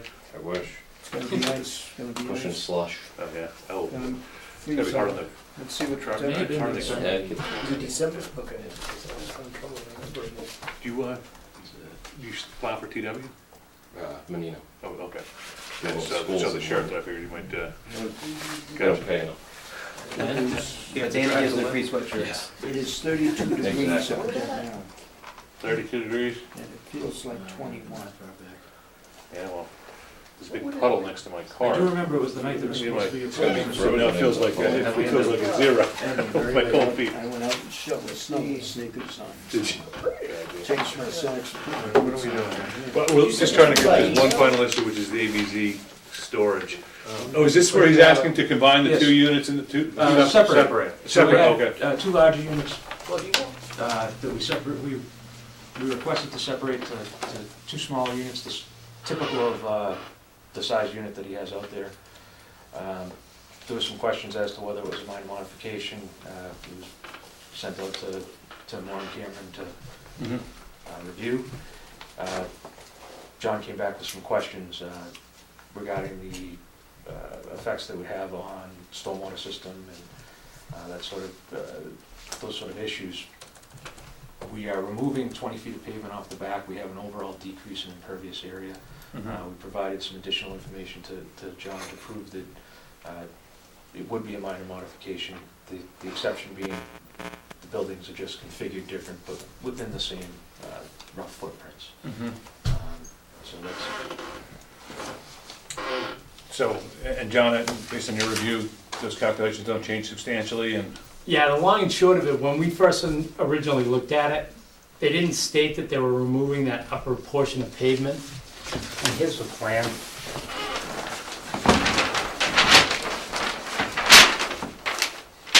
So originally, this was like one big building, this was a big building. What they did is they split it up into two smaller buildings with pavement through the middle, two smaller buildings, pavement through the middle, and then you still had this pavement on the original plan. When we originally looked at that, you weren't adding any more impervious coverage, so your stormwater system was gonna work. But the problem is you were adding more pavement. So my question was, you've got a couple of water quality units that are treating the pavement, but now you're adding pavement. So I was asking, hey, are those water quality units sized so that they'll accept that? And also, will the forebay accept it? Because I know the pond's gonna be big enough, because again, you're not creating any more impervious coverage. Then they came back and Tony responded back with a revised plan and he said, well, we're removing this pavement. I gotcha. So as soon as they remove that pavement, what they're doing now results in less impervious coverage less building coverage and less pavement. So all the systems that are in place to treat the pavement are gonna work fine because there's less pavement going to it. And they still need to install the drywall systems that were originally designed for this building and this building, but they're installing the same system that was previously approved and designed, which was for a bigger building. So those are gonna work. Mm-hmm. They didn't bother trying to resize them, they just left them the same size. Gotcha. So I don't see that there's any reason to go for a major modification when they're actually decreasing the amount of impervious coverage. And like I said, you don't have to modify any of the drainage systems that are already in. So, I mean, I think that makes absolute sense, but, so we would accept this as a minor modification, well, we still have to approve the plan. Yes. So, But as approve it without a public as a hearing. field correction. Well, I think, as a minor modification. I mean, I thought we learned there was no such thing. There is. I think it should be called a minor modification. It's not a field correct. I mean, Yes, I think it's field a correct. That's the only reason I'm making the distinction about the term, because I think Right. Field if I'm gonna get the same result, I'm They're not okay with adding on. A Right. field correction is something that you would feel comfortable approving on your own when you're out on site. Someone's doing a small addition on that road. This is. One question and one question I have, is it always comes up. You're getting rid of this, this paved strip back here. Does the fire department have adequate access to get behind it just the same? It'll be, Gravel or, well, or, we called it out as loam and seed, but it'll be able to be navigated by equipment. And the fire code requirement is access on 3 sides on the building. oh, okay. So you still, So we're still extending the pavement. this is inadequate. Yeah. The adequate width of that roadway is? Yeah, it's 25, Okay. which is the same they got between all the other buildings. And we actually made sure the edge of pavement here extends beyond the height that's existing there. So Okay. They'll be able to live there. 28 units. Good. Where's the meth lab Yeah, go? no, you don't live there. So public hearing. So is this plan sufficient for us to approve tonight, or do we have to ask for? I think it's fine. Okay. Well, I'll make a motion, we approve it as a minor modification. Second. All in favor? Aye. So we, myself included, unanimous. Thank you, John. Can you get them details? Thank you, Tony. There's also a question, This area, everything is property on Newburyport Turnpike. Which property? class people. 124 No, Newburyport right now. Turnpike, the building inspector was A gonna lot. forward a question. I don't know if it ever. What property is that? 124 Newburyport Turnpike, which is what would that be? If it's done right. It's a Oh, project. well, you're talking about That's the the granite? Yes. Yeah, what about, are you involved in that? or- That's another one. Oh, There was a question posed as to the display area. oh, yeah, okay, yeah, yeah, that's right, that was the other thing, I There's put no these, angles there, it's all circles, um, you just do circles. let me go to that. It's just, I was gonna get some guidance here. I met with them this morning. I made some, I think it was the you first know what one. that is? It looks like a little person It's a- with no arms. Big. It's the smoke. Imagination. So the smoke from that barbecue could borrow the name, borrow the name. I see you, Bernie. Hey, You thanks. like these meetings, huh? What you're cooking. God damn. Yeah, I know. It's too bad. I've been going to Lynn, for quite a while. I was at the So, housing I met with trying to these, rent those, but anyway, this, like 3 months ago. It's Reed, Yes, Reed Granite. And they're looking at this parcel, which we've had a number of queries about this particular parcel. It's actually split zoned in three different zonings. And so they're talking about wanting to come in with a granite, I guess it would be granite treatment or repurposing. Repurposing, yeah, so they take salvage granite, like large granite blocks from old building foundations, and then they either sell the old granite as whole pieces, or they will split and machine historic granite for sale for use in landscaping or other features of homes. So part of this the project would be a retail area out in front in the retail zone. They want to do a display area as well, so we posed the question to the building inspector. And our reading is that the display area would be allowed. However, he thought we should sit down with the planning board and discuss it. Well, the way, when we discussed, I met with them this morning, and the concept, I'll show you what concept that they were showing me this morning, and what the, bring up what the issue is. I'm sorry, I got into the wrong. And you know what, we started this, This isn't on our agenda. we're talking about, is it Swenson? I'm just trying to get Across the some street from guidance. Oh, it's a, Yeah, okay. This is I didn't know, not on our gotcha. agenda. We're gonna set up a That's why I grand can't district in request some Raleigh. Yes, so. It's not on our agenda. Oh, across We the can't talk. No, we can't. Oh, just for guidance. It's like not, it- no, it's not on our agenda. Okay. I like your thinking, is that's illegal. No, it violates the open meeting law, I mean, you know. Yeah. So that's where we're at, I guess. We'll have All right, to- no, it's, yeah. it, Sorry, it's I thought. not my project personally, I was told to ask about it when I got here. So that's, And you know what, please, call Kirk with follow-up, he can give you all the answers, I guess, but the point being that the open meeting rule requires that we're gonna deliberate, we should certainly have it on the agenda, which we don't. thank you very much for your time. Hey, thanks. Thank you. Thanks. Appreciate your coming today. Nancy, I tried. Well, we gave you part of what you asked for, so it's about 2/3 what you asked for. 2 out of 3, huh? Hopefully you get, I'll take it. hopefully you get 10% of that. That's, a good portion of it is unpaid bills. So I'll put together That's who bought that. I make a motion, we adjourn. All in favor? Yeah. Great. So we Yeah, have so- the minutes. I didn't get enough of that, but, so this is the guy directly across from Swenson? Yeah, Wants to vote right that? No, before that's the right next to you though, isn't it? Tori, can you sign my Hill, that's what you did, my planning board turn is I up? can imagine. So just That sounds like a noisy operation. signature. Signature and address. You Well- have to be cutting granite all the time, Well, not all, no, that's not. Inside That's- the building? Yeah, I don't know. Kirk, I made some edits to the first set of minutes there. okay. Good night. John, See you, John. Good night. Thanks a lot, John. Unusual. Everyone is